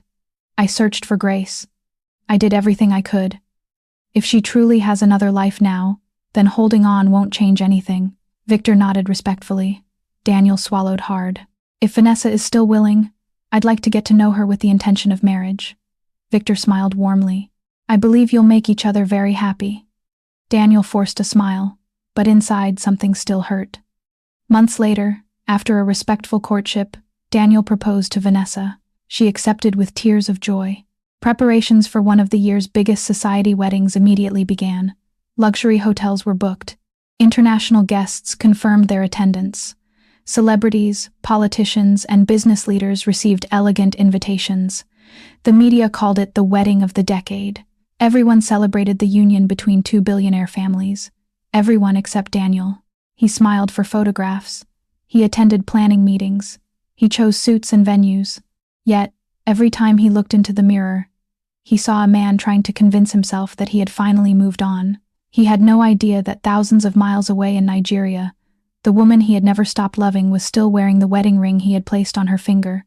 Nor did he know that fate was already arranging a meeting neither of them could have imagined. On the very day he was supposed to marry another woman, one unexpected face in the crowd would expose every lie his family had told and change all of their lives forever. The grand ballroom of the Royal Crest International Hotel glittered beneath magnificent crystal chandeliers. Every corner reflected wealth and elegance. Fresh white roses lined the entrance while thousands of tiny golden lights transformed the reception hall into what looked like a fairy tale. Outside, luxury cars stretched across the parking lot. Television reporters waited near the entrance. Photographers hurried from one celebrity to another. Politicians, governors, business tycoons, foreign investors, movie stars, and international dignitaries had gathered to witness what newspapers had already named the wedding of the year. The marriage between billionaire entrepreneur Daniel Okapoor and American business A's Vanessa Harrison had become the biggest social event of the year. Inside the bridal suite, Vanessa stood before a large mirror while two makeup artists made final adjustments to her gown. She looked breathtaking. Yet instead of excitement, she noticed something else. Every time Daniel's name was mentioned, concern. Earlier that morning, when she had called him, his voice had sounded distant, not nervous, not excited, just empty. Her maid of honor noticed the expression on her face. "You're thinking about him again." Vanessa smiled faintly. "I've never seen a groom so quiet. He loves you." Vanessa looked at her own reflection. "I know he respects me, but love..." She couldn't finish the sentence. Deep inside, she knew there was still a part of Daniel's heart that belonged to another woman. She had hoped time would heal those wounds. Today, she prayed she was right. Meanwhile, on the other side of the hotel, Daniel stood alone in a private lounge overlooking the gardens. He wore a perfectly tailored black tuxedo. Everything about him reflected success. His expensive watch, his polished shoes, his confident posture. He looked every inch the billionaire the world admired. Yet his expression betrayed none of the joy expected from a man about to be married. His best man, Michael, adjusted his tie before speaking. "You look like you're about to attend a board meeting." Daniel forced a smile. "I'm just thinking." "You've been thinking all morning." Michael walked closer. "Are you sure about this?" Daniel looked out the window. "I don't know." "That's not the answer I expected." Daniel sighed deeply. "I searched for Grace. I waited. I prayed. I hired investigators. I went back to Nigeria more than once. I found nothing." Michael nodded quietly. "I know. I can't spend the rest of my life chasing someone who disappeared." Michael hesitated, but Daniel smiled sadly. "But every time I close my eyes, I still see her." Silence filled the room. Finally, Michael placed a hand on Daniel's shoulder. "Whatever happens today, I just want you to find peace." Daniel nodded. "So do I." Several floors below, dozens of hotel employees rushed around preparing for the reception. The catering company had hired extra temporary staff because of the enormous number of guests. Among them was Grace. Life had changed dramatically since she had been thrown out of Daniel's family home. Her pregnancy had progressed safely despite countless hardships. A few months earlier, she had given birth to a healthy baby boy. Sarah had stood beside her throughout the delivery. Madame Rose had helped pay part of the hospital bill. Grace had named her son David. Every time she looked at him, she saw Daniel's eyes, his smile, his dimples, his calm nature. David was now 4 months old because she could not afford a nanny. Sarah stayed home with the baby whenever Grace accepted temporary jobs. Today was one of those days. The catering supervisor handed uniforms to the waitresses. "Everyone listen carefully. This is a very important event. No mistakes." Grace accepted her neatly pressed white shirt, black skirt, and apron. She tied her hair into a neat bun. Another waitress smiled at her. "You've done weddings before?" Grace nodded. "A few. This one is huge." Grace smiled politely. "I noticed." She had no idea whose wedding it was. She rarely followed celebrity news. Most of her energy went into caring for David and working enough hours to buy milk, diapers, and food. To her, today was simply another job, another opportunity to earn enough money to support her son. The ceremony itself was beautiful. Guests applauded as Daniel and Vanessa exchanged vows. Daniel spoke every word respectfully. Vanessa smiled warmly. Yet, several people noticed something unusual. Although Daniel never hesitated, his smile never reached his eyes. He looked grateful, respectful, kind, but not deeply in love. Only Michael noticed him glance toward the empty seats near the back of the hall several times, almost as though he were still expecting someone impossible to appear. The reception began with laughter, music, and celebration. A live orchestra played softly while guests enjoyed expensive meals prepared by some of the country's finest chefs. Grace and the other waitresses moved quietly between the tables serving drinks and appetizers. She focused entirely on her work. Smile, serve, collect empty plates, move to the next table. Her feet already hurt, but she ignored the pain. David needed formula. Rent was due in 2 weeks. Every tray she carried reminded her why she couldn't afford mistakes. Daniel greeted one business associate after another. Congratulations echoed endlessly. Beautiful wedding. You deserve every happiness. What an incredible celebration. Daniel thanked everyone politely. Inside, however, he felt strangely disconnected. He couldn't explain it. An uncomfortable feeling had settled in his chest since morning. Almost as though something important had been forgotten, Vanessa noticed. You've barely eaten. I'm fine. You've said that 5 times today. Daniel smiled apologetically. I guess I'm just tired. Before she could respond, another group of guests approached. Grace carefully balanced a silver tray filled with champagne glasses. The ballroom was becoming crowded. People laughed loudly. Music grew livelier. She carefully stepped around photographers taking pictures near the dance floor. Suddenly, someone bumped into her shoulder. She lost her balance. The tray tilted. Several glasses crashed onto the polished marble floor. The loud, shattering sound silenced nearby conversations. Grace immediately dropped to her knees. I'm so sorry. I'll clean it. The catering supervisor hurried over. What happened? I'm sorry. It was an accident. Guests stepped back to avoid the broken glass. Daniel instinctively turned toward the noise. At first, he saw only a waitress kneeling on the floor. Then, she lifted her face. Time stopped. His heart slammed against his chest. His breathing disappeared. No, couldn't be. The tray slipped from Grace's trembling hands completely. She looked up. Their eyes met across the crowded ballroom. Daniel whispered so softly that only he could hear it. Grace. The color drained from his face. The room around him faded. The music disappeared. The voices disappeared. Everything disappeared except the woman kneeling before him. She looked thinner than he remembered. Her cheeks had lost their youthful fullness. There were faint shadows beneath her eyes, yet he would have recognized her anywhere. Grace, his wife, alive, standing only a few meters away. Grace stared back in complete disbelief. Her lips trembled. She blinked several times. Maybe she was imagining him. Maybe exhaustion had finally caught up with her. But no, it was Daniel wearing a groom's tuxedo standing beside another woman. Her heart shattered. For months, she had dreamed about seeing him again. She had imagined running into his arms. Instead, she had found him marrying someone else. Tears instantly filled her eyes. Guests looked back and forth between them, confused. Neither Daniel nor Grace seemed aware that hundreds of people were watching. Daniel slowly walked toward her. One step, then another. His voice shook. Grace. She lowered her eyes, unable to bear the sight of him. The catering supervisor whispered urgently, Stand up. Grace couldn't move. Daniel reached her. He knelt in front of her without caring that his expensive tuxedo touched the floor. The ballroom erupted into murmurs. Do they know each other? Who is she? What is happening? Daniel's hands trembled. He reached toward Grace's face, then stopped halfway, afraid she might disappear if he touched her. His voice cracked. It's really you. Grace finally looked at him. A single tear rolled down her cheek. Hello, Daniel.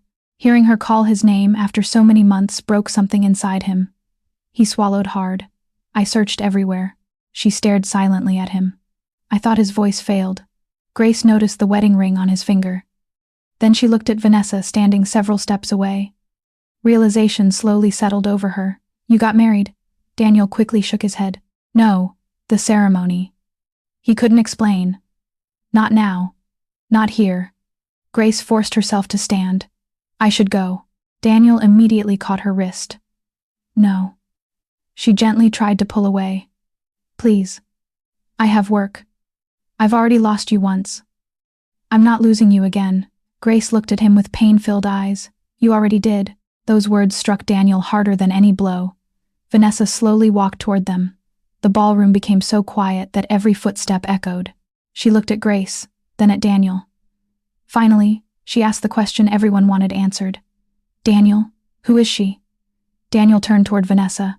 His voice was barely above a whisper. My wife. The entire ballroom gasped. Silence swallowed the celebration. Champagne glasses froze halfway to people's lips. Conversation stopped instantly. Photographers lowered their cameras in confusion. Vanessa stared at Daniel, then at Grace, then back again. You said. Daniel closed his eyes. I believed she had left me. Grace's tears flowed freely. I never left. Daniel looked at her sharply. What? She shook her head slowly. I never left you. The words hit him like lightning. His heartbeat quickened. What do you mean? Grace looked around at the hundreds of curious faces watching them. I can't do this here. Daniel took one step closer. No, we're talking now. She looked down. I've spent months waiting for you. I can wait 5 more minutes. Daniel gently reached for her hand. His voice softened. Please tell me the truth. Grace looked into the eyes of the man she had never stopped loving. The same eyes she had dreamed about every night. The same eyes that once promised to come back for her. She knew that once she spoke, nothing would ever be the same again. And somewhere far away, completely unaware, the people who had built their lives upon betrayal were about to watch everything they had hidden come crashing down. The grand ballroom remained silent. Hundreds of guests stood frozen, their eyes fixed on Daniel and Grace. Only moments earlier, the room had been filled with laughter, music, and celebration. Now confusion had replaced joy. The orchestra had stopped playing. Even the waiter stood motionless, unsure whether to continue serving food or disappear quietly. Daniel still held Grace's trembling hand. He was afraid that if he let go, she would vanish again. He searched her face desperately. So, you didn't leave me? Grace slowly shook her head. No, you didn't marry another man. Fresh tears rolled down her cheeks. No. Daniel felt his knees weaken. His heartbeat thundered inside his chest. Everything his family had told him.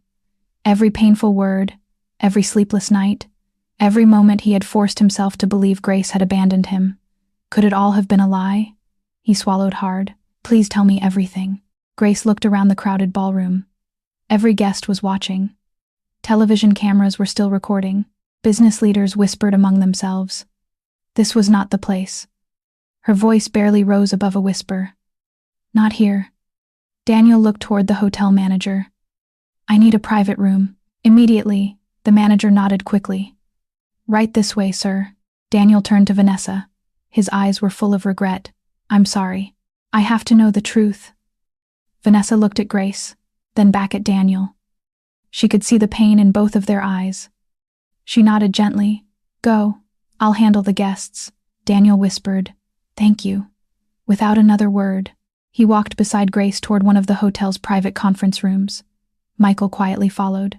So did Vanessa. She wasn't there to interrupt. She simply wanted to understand. The heavy door closed behind them, shutting out the noise of the ballroom. For several moments, no one spoke. Grace stood near the window, her hands tightly clasped together. Daniel remained a few feet away, unable to take his eyes off her. She looked different. Life had clearly been difficult. There was exhaustion written across her face. Yet she was still the woman he had loved from the very beginning. His wife. Finally he spoke. When I came home, my parents told me you left. Grace looked up slowly. I know. They said you found another man. She closed her eyes. They lied. Daniel's voice cracked. They said you told them you deserved a better life. I never said that. They told me you changed your phone number. My phone broke months after they threw me out. Daniel stared at her. They threw you out? Grace nodded. Daniel's face went pale. What do you mean they threw you out? Her voice trembled. The day they accused me of stealing money. Daniel frowned. What money? Grace took a slow breath. Money you sent. Daniel felt the room spinning. I sent that money for you. I know. They kept it. And then they accused me of stealing it. Daniel could hardly breathe. No. Grace continued quietly. They searched my room. They shouted at me. Your brothers carried my suitcase outside. I begged them. I reminded them I was pregnant. They didn't care. Daniel's hands began shaking uncontrollably. They pushed me out. I had nowhere to go. Silence filled the room. Michael lowered his head. Vanessa covered her mouth. Neither of them had expected anything so cruel. Daniel slowly stepped backward until he reached a chair. He collapsed into it. His mind refused to accept what he had just heard. My mother, my father, my brothers. Grace nodded sadly. I kept waiting for you. I thought maybe you'd call. I did so many times. My phone stopped working. I couldn't afford another one. Daniel looked up sharply. I searched everywhere. I went to our apartment, our church, your tailor shop. I hired investigators. I couldn't find you. Grace smiled through tears. I wasn't hiding. I was surviving. The words pierced Daniel's heart. What happened after they threw you out? Grace looked down at her hands. My friend Sarah found me. She took me into her one-room apartment. I started washing dishes, cleaning houses, washing clothes, anything I could find. Daniel closed his eyes tightly. He pictured Grace, his pregnant wife, doing menial jobs while he believed she had abandoned him. His chest tightened with unbearable guilt. I failed you. Grace immediately shook her head. No. You didn't know. I should have known. You trusted your family. So did I. Daniel slowly stood again. His voice barely came out. Our baby. Grace instinctively smiled. He is beautiful. Daniel froze. He nodded. A boy? His eyes widened. We have a son. Grace smiled through her tears. Yes. Daniel covered his mouth. For nearly a year, he had believed he had lost everything. Now, within minutes, he had discovered not only that his wife had remained faithful, but that he was already a father. His voice trembled. Where is he? With Sarah. She stayed home to watch him while I worked. Daniel could no longer control his emotions. Tears streamed freely down his face. I missed everything. His birth, his first smile, his first cry. Grace's own tears returned. I wished you were there. Every single day. Daniel slowly walked toward her. I'm so sorry. Grace shook her head gently. You don't have to apologize. I believed a lie. You were deceived. I still should have protected you. Grace looked into his eyes. You came looking for me. I know you did. That matters. Vanessa quietly stepped forward. Her voice was soft. May I ask something? Grace nodded. When you saw Daniel today, what did you think? Grace smiled sadly. I thought he had forgotten me. I thought he'd found someone better. Vanessa lowered her eyes. I never wanted to replace you. Grace looked surprised. I didn't know. Vanessa smiled faintly. Neither did I. She turned toward Daniel. Now I understand why your heart was never completely here. Daniel looked at her with guilt. I'm sorry. She raised her hand gently. You don't owe me an apology. You believed your wife had left. You tried to move forward. She looked at Grace again, but she never stopped loving you. Grace quietly nodded. Never. Vanessa smiled through tears. Neither did you. Daniel remained silent. He couldn't deny it. He had never stopped loving Grace. Not for a single day. A gentle knock interrupted the room. Michael opened the door. The hotel manager stood outside nervously. Sir, the guests are asking questions. The media is waiting. Daniel nodded. I'll come. He turned back toward Grace. Will you wait here? She hesitated. I don't belong here. You belong beside me. Grace looked down. I'm just a waitress. Daniel immediately stepped closer. No, you're my wife. The conviction in his voice made everyone in the room fall silent. For the first time that day, Grace allowed herself to believe those words. Daniel walked back into the ballroom. The room instantly fell silent. Hundreds of faces turned toward him. Television cameras pointed in his direction. Vanessa quietly stood beside him. Michael remained a few steps behind. Daniel took a deep breath. Ladies and gentlemen, I owe everyone an explanation. No one moved. My wife. He paused. My legal wife. The whispers grew louder. Is alive. Gasps echoed across the ballroom. I was made to believe she abandoned me. I discovered today that everything I was told was false. He looked toward the conference room door. My wife was forced out of my family home while pregnant with our child. She has suffered for months because of lies. The room became completely silent again. Daniel continued. I cannot continue with this wedding. He turned toward Vanessa. I deeply apologize. You deserve honesty. You deserve someone whose whole heart belongs to you. Vanessa smiled sadly. It already does. She looked toward Grace.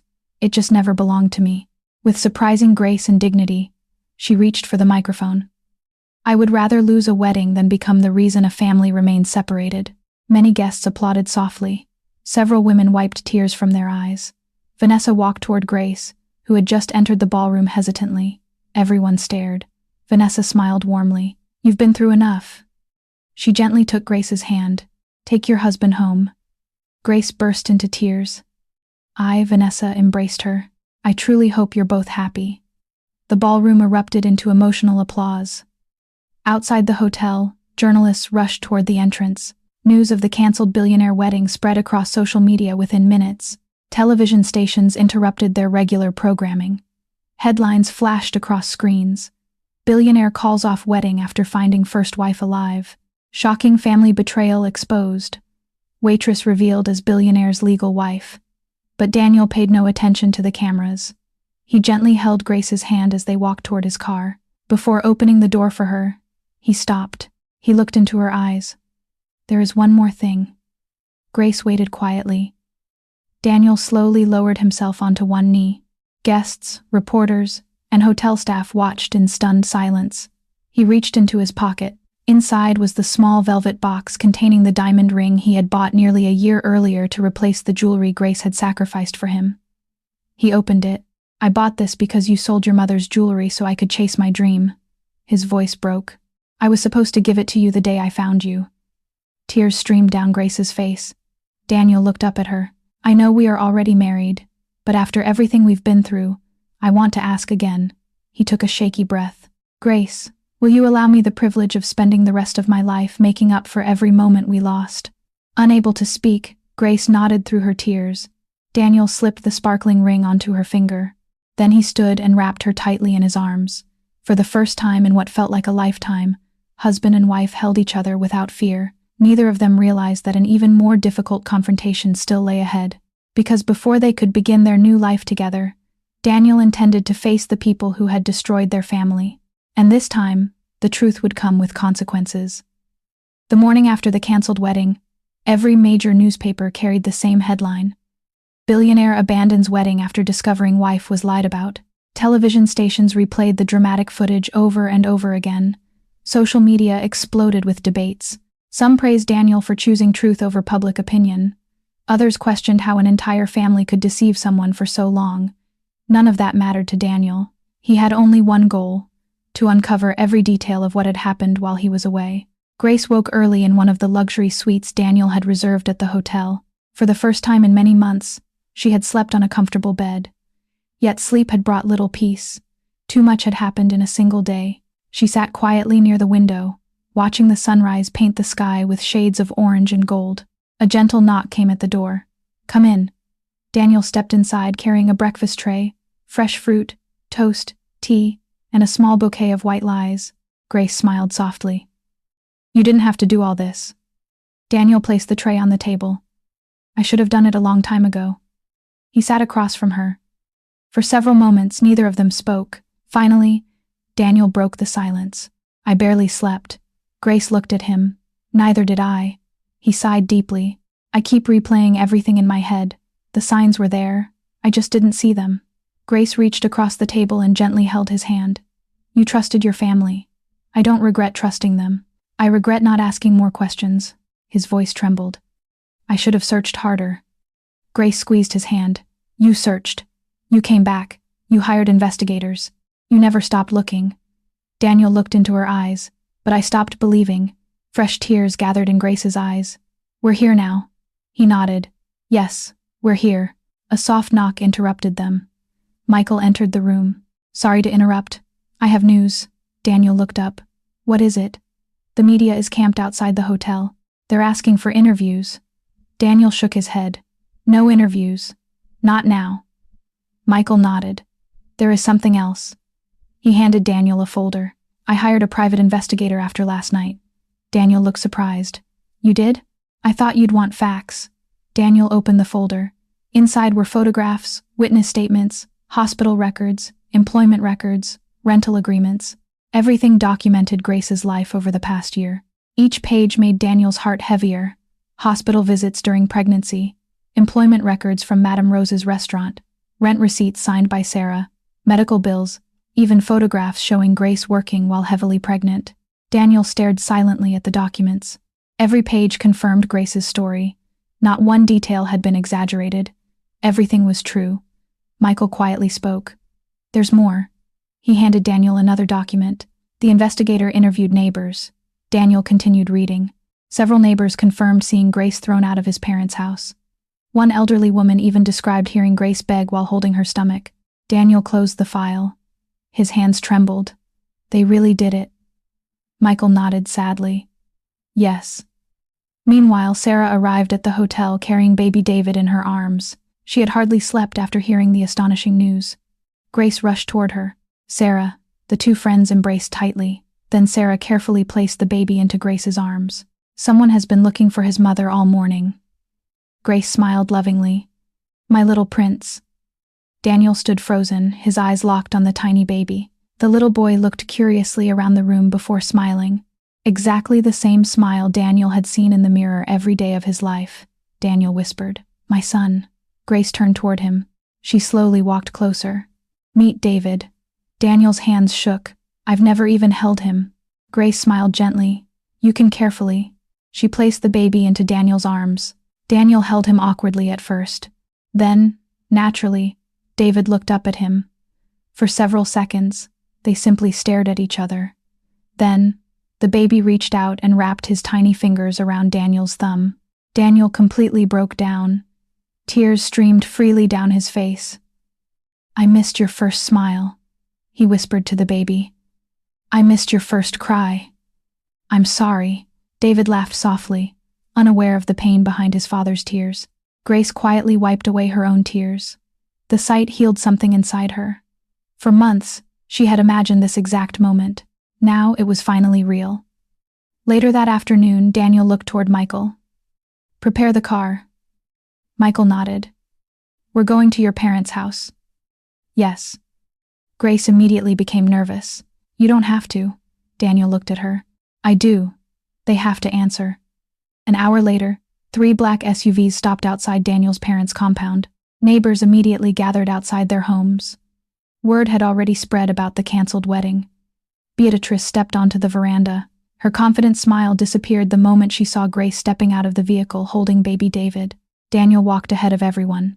His face remained calm, almost too calm. That frightened Beatrice more than shouting would have. My son.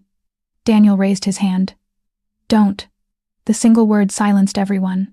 Samuel slowly walked outside. Vivian followed. Daniel looked at each of them. I asked one question the day I came home. Where is Grace? Nobody answered. I asked again. What happened? Still silence. Daniel slowly held up the investigation file. I know everything. Beatrice swallowed nervously. My son, you lied. No, you lied. His voice echoed across the compound. Neighbors quietly watched from outside the gate. Daniel looked directly at his mother. You accused my pregnant wife of stealing. I never. You threw her onto the street. You took the money I sent for her.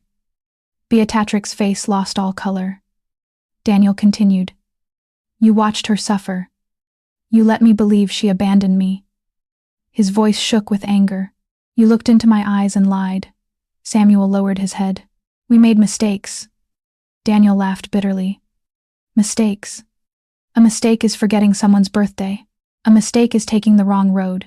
What you did destroyed my family. Vivian finally spoke. We only wanted what was best for you. Daniel looked at her in disbelief. You wanted me to marry someone rich. She remained silent. You hated Grace because she came from a poor family. No one denied it. That silence became their confession. Grace quietly stood beside Sarah. She held David close. Beatrice suddenly turned toward Grace. You've poisoned my son's mind. Grace looked shocked. I haven't said anything except the truth. Liar. Daniel stepped between them immediately. Enough. His voice was colder than any of them had ever heard. You will never raise your voice at my wife again. Beatrice stared at him. She's turning you against your family. Daniel slowly shook his head. No, you did that yourselves. Just then, another vehicle stopped outside the compound. Michael stepped out. Behind him came Madame Rose. Sarah, the elderly neighbor who had witnessed Grace being thrown out. The local clinic doctor and 2 other neighbors. Daniel looked toward them. Thank you for coming. One by one, each person described what they had seen. The elderly neighbor spoke first. I watched Grace beg your sons not to throw her out, the doctor added. I repeatedly warned that she needed rest. Madame Rose spoke next. She washed dishes while pregnant because she had nowhere else to go. Sarah looked directly at Daniel's family. I found her crying in a park. She hadn't eaten. The compound became painfully quiet. There was no longer any room for lies. The truth stood before everyone. Daniel slowly removed a folder from his briefcase. He handed it to his father. Samuel opened it. His eyes widened. What is this? Legal documents. Beatrice frowned. Daniel spoke calmly. Every property I purchased in Nigeria that was registered in your names, I've transferred back. Every bank account receiving my financial support has been closed. Samuel looked up. My son, Daniel continued. The monthly allowance ends today. Vivian gasped. You can't do that. I already have.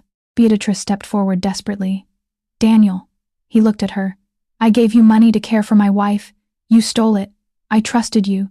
You betrayed that trust. His voice softened. I'll always honor you as my parents. But I can never trust you again. Tears finally appeared in Beatrix's eyes. She looked at Grace, then at baby David. Only now did she truly realize what she had lost. My grandson. She reached toward the baby. Grace instinctively stepped back. Daniel gently placed his hand on Grace's shoulder. No, his mother looked heartbroken. Please. Daniel slowly shook his head. My son will never grow up where love depends on money. Silence followed. The words cut deeper than any punishment. Daniel turned toward Grace. Let's go home. Grace looked surprised. Home, he smiled. Our home. She nodded as they walked toward the SUV. Neighbors quietly stepped aside. Many smiled at Grace. Some apologized for never helping sooner. Others simply wished them well. Grace climbed into the vehicle holding David. Daniel sat beside them. Before the door closed, he looked back one final time. His parents still stood in the compound, older, smaller, broken. He silently prayed that one day they would truly repent. Not because he wished them suffering, but because real forgiveness could only begin with genuine remorse. As the convoy drove away, Daniel looked at his sleeping son. Then at Grace, he gently intertwined his fingers with hers. I made you a promise at the airport. Grace smiled softly. You said you'd come back before the baby was born. Daniel nodded sadly. I failed. Grace squeezed his hand. You came back, he smiled. And this time I'm never letting go again. Grace rested her head against his shoulder. Outside the window, the city slowly disappeared behind them. Ahead lay a new beginning. One free from lies, one built on truth. Within days, Daniel would complete the paperwork to take Grace and little David to America, where a beautiful home and the future they had dreamed about from the very beginning was finally waiting for them. 3 weeks after Daniel confronted his family, the atmosphere in their lives had changed completely. For the first time in a long while, Grace no longer woke up frightened. There was no harsh voice ordering her out of bed before sunrise. No endless list of chores waiting for her, no fear of insults or accusations. Instead, she woke each morning to the soft laughter of little David. The 4-month-old had become the center of Daniel's world. Every morning, Daniel insisted on carrying his son around the house before starting work. I have to make up for lost time, he would say with a smile. Grace often stood quietly by the doorway, watching father and son together. She had imagined this moment countless times during the lonely months she spent working as a waitress. Now it finally felt real. Daniel had postponed every major business commitment. Board meetings were handled through video conferences. International travel was canceled. His only priority was bringing his family together. One afternoon, the dining table in their hotel suite was covered with passports, birth certificates, immigration forms, and legal documents. A senior immigration lawyer arranged the paperwork neatly. Everything is moving quickly, the lawyer said. Because of Mr. Okafor's residency status and your marriage records, the process has been expedited. Grace looked at Daniel. I still can't believe this is happening. Daniel smiled. I promised I'd take you with me. It just took longer than it should have. Grace reached across the table and squeezed his hand. What matters is that we're together.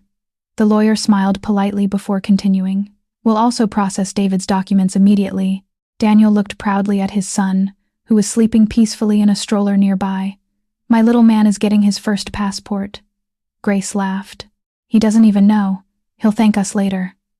The following week, Daniel took Grace shopping. First, she refused. I already have enough clothes. Daniel laughed. You have 3 dresses. They're still good. They're also worn out. I don't need expensive things. Daniel stopped walking and looked directly into her eyes. For months, you denied yourself everything so our son could eat. You wore the same uniforms every day. You worked while pregnant. You skipped meals. Grace looked down. I was only doing what any mother would do. Daniel gently lifted her chin. Now it's my turn to take care of you. He led her into one of the city's finest boutiques. Grace hesitated at the entrance.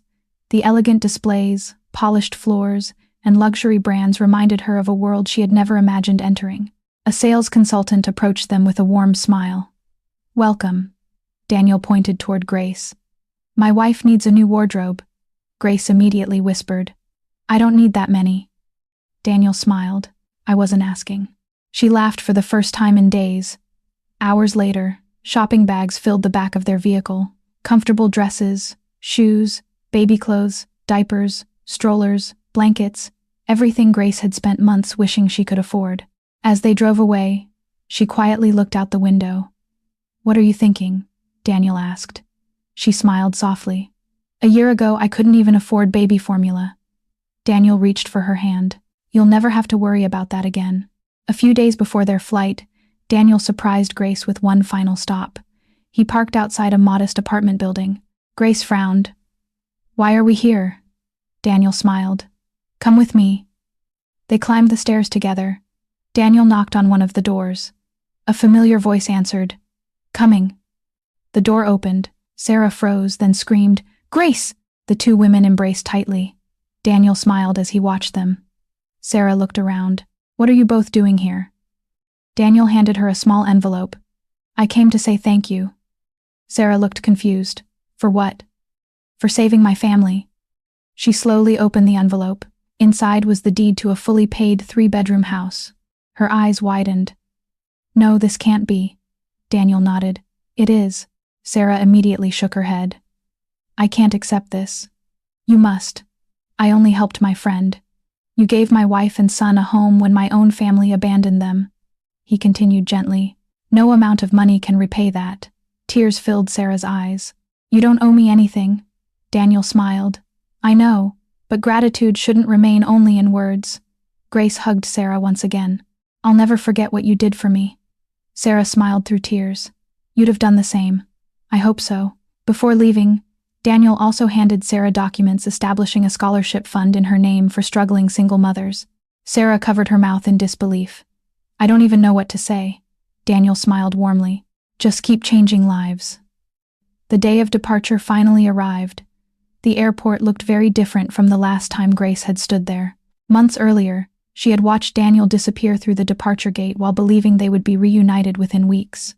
Instead, life had taken them through heartbreak, betrayal, poverty, and unimaginable pain. Now they stood together. Daniel held David in his arms. Grace stood beside them, smiling through happy tears. This time, Daniel whispered, "We're leaving together." Grace nodded forever. As they checked in their luggage, Daniel noticed Grace looking around thoughtfully. "What is it?" "I was remembering the last time we were here." He gently wrapped an arm around her shoulders. "We didn't know what was coming." "No, but somehow we survived." Daniel smiled. "We didn't just survive. We found each other again." The flight to America lasted many hours. For Grace, everything felt new. It was her first time on an airplane. She nervously gripped the armrest during takeoff. Daniel laughed softly. "It's okay. I'm scared." He gently held her hand. "I've got you." She smiled. So does David. Their son slept peacefully through almost the entire flight, completely unaware that his life was changing forever. Whenever Grace looked out the window at the endless clouds, she remembered all the nights she had cried herself to sleep. Those tears seemed impossibly far away now. When the plane landed, Daniel looked toward Grace. "Welcome home." She blinked. "Home?" He nodded. "Our home." After completing immigration formalities, they stepped outside the airport. A sleek black SUV waited nearby. The driver smiled respectfully. "Welcome back, Mr. Okafor." Daniel nodded. "Thank you." The drive through the city left Grace speechless. Towering buildings stretched into the sky. Wide roads, beautiful parks, clean neighborhoods. Everything looked different from anything she had ever known. David stared curiously through the window, making tiny sounds of excitement. Grace laughed. "I think he likes it already." Daniel smiled. "He hasn't even seen the best part." Nearly an hour later, the SUV turned into a quiet lakeside neighborhood. Large trees lined the streets. Children rode bicycles along the sidewalks. Families walked their dogs in the evening sunshine. The vehicle finally stopped before a beautiful white house with large windows, a flower garden, and a wide front porch. Grace stared silently. Daniel stepped out and opened her door. She slowly climbed out. Whose house is this? Daniel smiled. Ours. She looked at him in disbelief. Ours?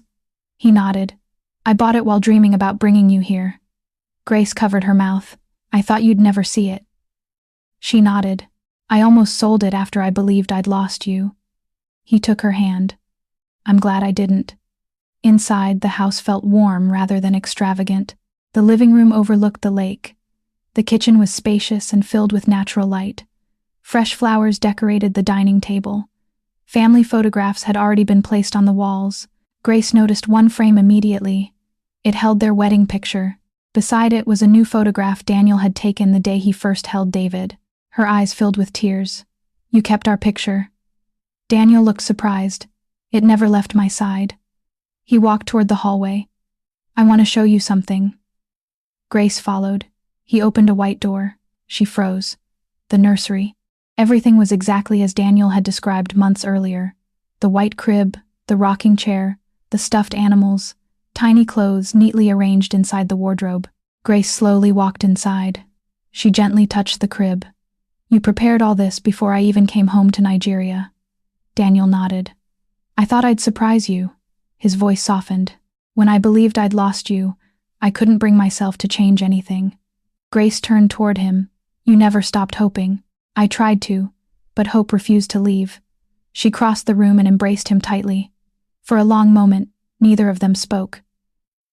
David suddenly giggled from Daniel's arms. Both parents laughed. Grace kissed their son's forehead. I think someone wants to see his room. Daniel carefully laid David in the crib. The little boy stretched happily before falling asleep almost immediately. Daniel looked at Grace. I've waited so long to see that. What? My son sleeping in the room his mother helped me dream about. Grace rested her head against his shoulder. So have I.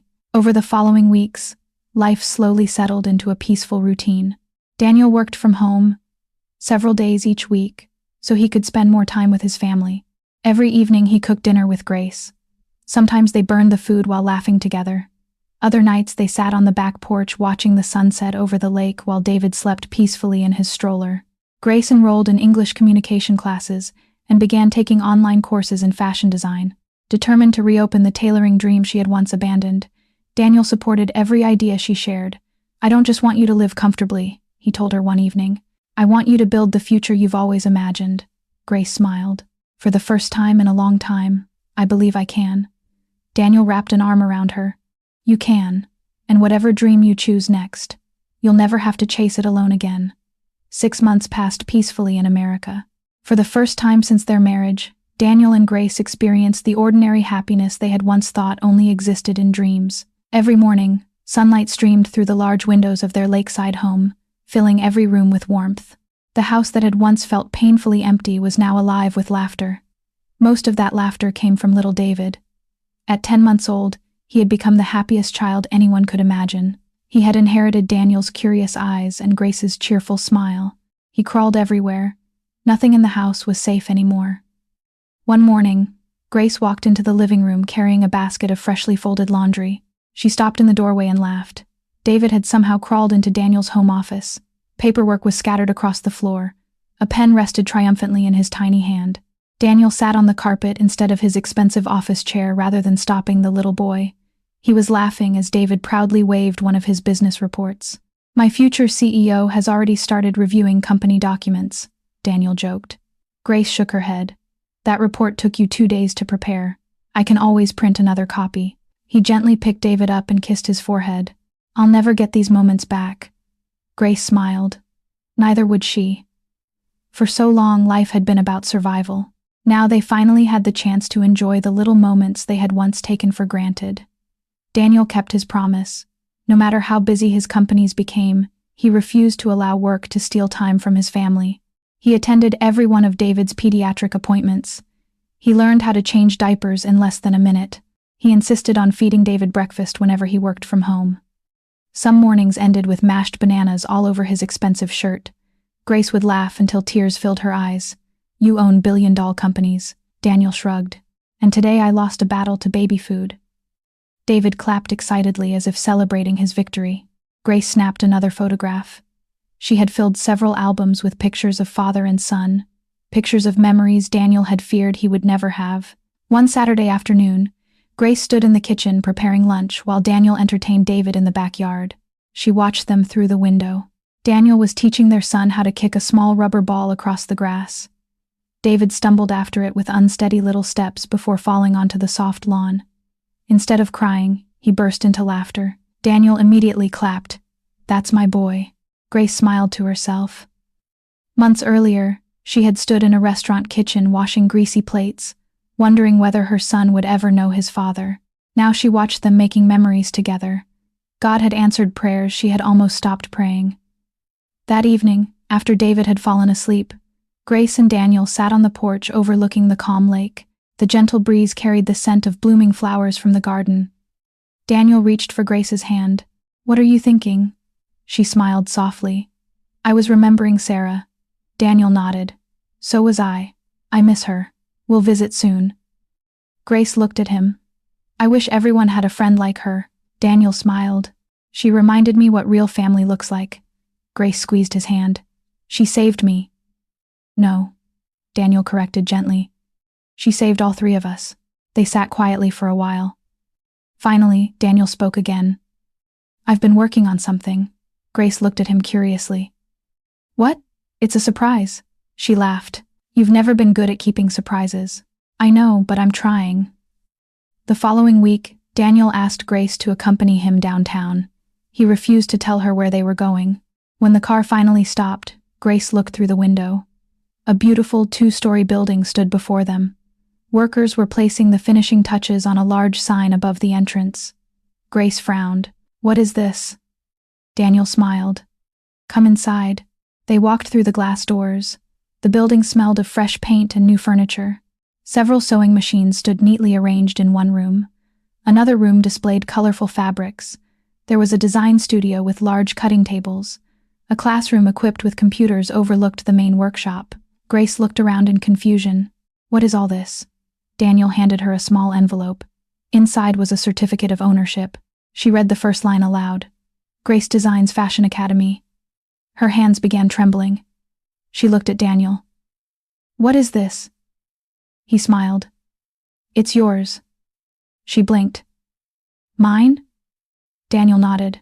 "You once told me your dream was to own a fashion school where women who couldn't afford expensive training could learn for free." Grace stared at him in disbelief. "I only mentioned that once. I never forgot." Tears filled her eyes. "You remembered?" "I remember everything you ever told me." Grace covered her mouth. Daniel continued. "You sacrificed your mother's jewelry so I could build my future. You gave up your dreams so I could chase mine." He gently took both her hands. "Now, it's time to build yours." Grace threw her arms around him. She cried openly. Not because of the building, not because of the expensive equipment, but because someone had finally believed in her dreams as much as she had believed in his. 3 months later, the academy officially opened. Dozens of women attended the first orientation. Some were immigrants, others were single mothers. Several had escaped abusive homes, a few had never even touched a sewing machine before. Grace welcomed each one personally. "My name is Grace, and this place exists because someone once believed in me when I had almost lost hope." She paused. "I want each of you to leave here believing in yourselves." The room erupted into applause. Daniel watched quietly from the back. His heart swelled with pride. This was the woman he had fallen in love with, not because she was perfect, but because even after everything she had suffered, she still wanted to lift others instead of seeking revenge. Later that evening, Daniel received an unexpected phone call from Nigeria. The caller ID displayed his father's number. He stared at the screen for several moments. Grace noticed. "You don't have to answer." Daniel hesitated before picking up. "Hello." For a moment, only silence answered. Finally, Samuel spoke. "My son." His voice sounded older than Daniel remembered. "We heard about Grace's school. Congratulations." "Thank you." Another silence followed. Then Samuel sighed. "Your mother has been ill." Daniel frowned. "What happened?" "The doctor says it isn't serious." But he paused. "She cries every day." Daniel closed his eyes. His anger had faded over the months, but the pain remained. Samuel continued quietly. She wants to apologize. Daniel didn't respond immediately. Instead, he looked through the glass wall into the academy. David sat happily in a high chair while one of the women made funny faces at him. The life he had nearly lost stood right before him. "I need time," Daniel finally said. "I understand." Samuel's voice broke. "We all deserve what happened. I know." After ending the call, Daniel remained silent. Grace walked over. "What did he say?" "He told her everything." She listened quietly. When he finished, she placed a hand on his shoulder. "Do you hate them?" Daniel thought carefully before answering. "No, I don't hate them anymore." "What do you feel?" He looked at his wife. "Sad. They destroyed their own family." Grace nodded. "They did." Daniel gently wrapped an arm around her. "I don't know if I'll ever trust them again." "You don't have to, but I don't want to carry bitterness forever." Grace smiled softly. "Forgiveness doesn't mean pretending nothing happened. It means refusing to let yesterday control tomorrow." Daniel looked at her with admiration. "You always know the right thing to say." She laughed. "I've had a lot of time to think." That night, after putting David to bed, Daniel walked into the nursery. His son slept peacefully beneath a soft blanket. Daniel gently adjusted the blanket and whispered, "You'll grow up knowing what love looks like. You'll never have to wonder if your family wants you." He kissed David's forehead before quietly leaving the room. As he entered the hallway, Grace was waiting for him. She slipped her hand into his. "Come on." "Where?" She smiled. "The future is waiting." Together they walked downstairs, leaving behind the painful memories that had once threatened to destroy them. The wounds had not disappeared completely. Some scars never do, but those scars no longer define their lives. Instead, they became reminders of how far they had come together, stronger, wiser, and more deeply in love than ever before. 5 years later, the morning sun shimmered across the calm lake behind the Okafor family home, painting the water with streaks of gold. Inside the house, cheerful laughter echoed from room to room. 5-year-old David raced down the hallway wearing a tiny superhero cape. His little sister, Hope, close behind him. "Wait for me." Hope giggled. "I'm faster," David shouted, laughing as he darted toward the living room. Grace leaned against the kitchen counter, smiling as she watched her children play. She had eventually given birth to Hope 2 years after settling in America, and the little girl had inherited her mother's gentle smile and her father's determined spirit. Daniel walked into the kitchen carrying 2 plates of pancakes shaped like cartoon animals. "I've made breakfast." Grace raised an eyebrow. "You made breakfast? I watched 3 cooking videos." She laughed. "And how many pancakes didn't survive?" Daniel pretended to think. "Let's just say the smoke alarm worked perfectly." Grace burst into laughter. "You haven't changed." "I've improved. Barely." David ran into the kitchen and climbed onto a chair. "Daddy, are these for us?" Daniel placed the plates on the table. "They're made by a world-famous billionaire chef." David looked at the oddly shaped pancakes. "They look funny." Hope poked one with her little finger. "It looks like a dinosaur." Daniel sighed dramatically. "I was aiming for a rabbit." The children laughed so loudly that Grace had to wipe tears from her eyes. Those simple moments had become her greatest treasures. There had been a time when she wondered if her children would ever know such happiness. Now their home overflowed with it. Life had blessed Daniel beyond anything he had once imagined. His technology company had expanded into more than 30 countries. His engineering innovations had transformed transportation and infrastructure projects around the world. Business magazines regularly ranked him among the world's most influential entrepreneurs. Despite the enormous success, he never allowed wealth to define his family. Every evening, regardless of how busy he was, he returned home in time for dinner. Phones were placed aside. Business discussions ended. Family came first. One evening, a reporter interviewing Daniel asked the question many people wanted answered. "You own companies worth billions. What achievement makes you the proudest?" Daniel smiled without hesitation. "My family." The reporter looked surprised. "Not your business empire." Daniel shook his head. "I almost lost the people who mattered most. I'll never make that mistake again." The interview spread across social media. Millions praised his answer. Grace simply smiled when she watched it.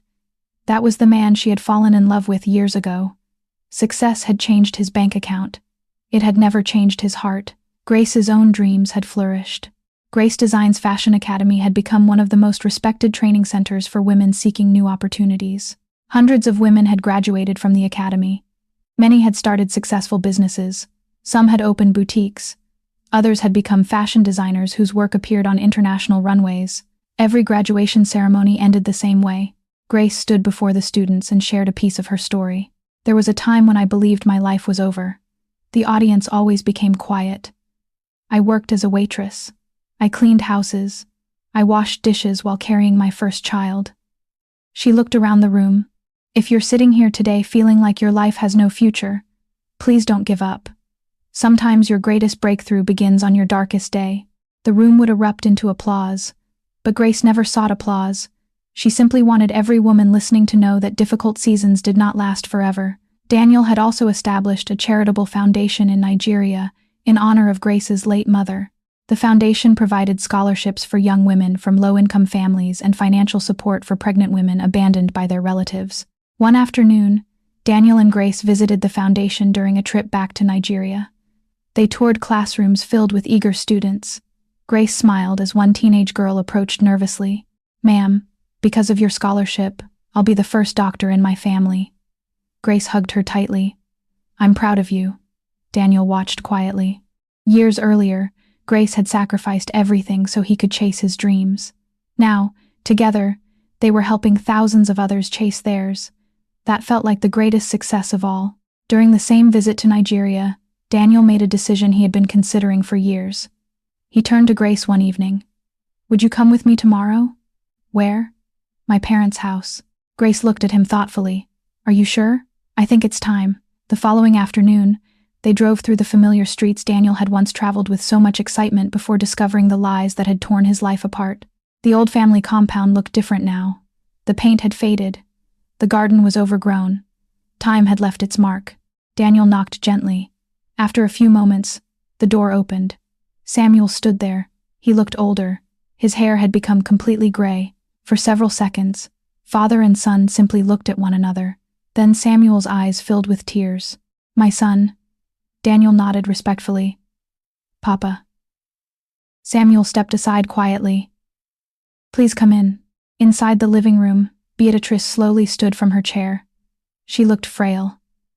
The proud, commanding woman Grace had once known had become noticeably weaker. The moment she saw Grace, her eyes overflowed. She slowly walked forward before stopping a few feet away. Without saying a word, she knelt. Grace gasped. "Mama!" Beatrice shook her head. "No, I don't deserve for you to call me that." Her voice trembled. "I have prayed every day for God to forgive me. I don't know if you ever will."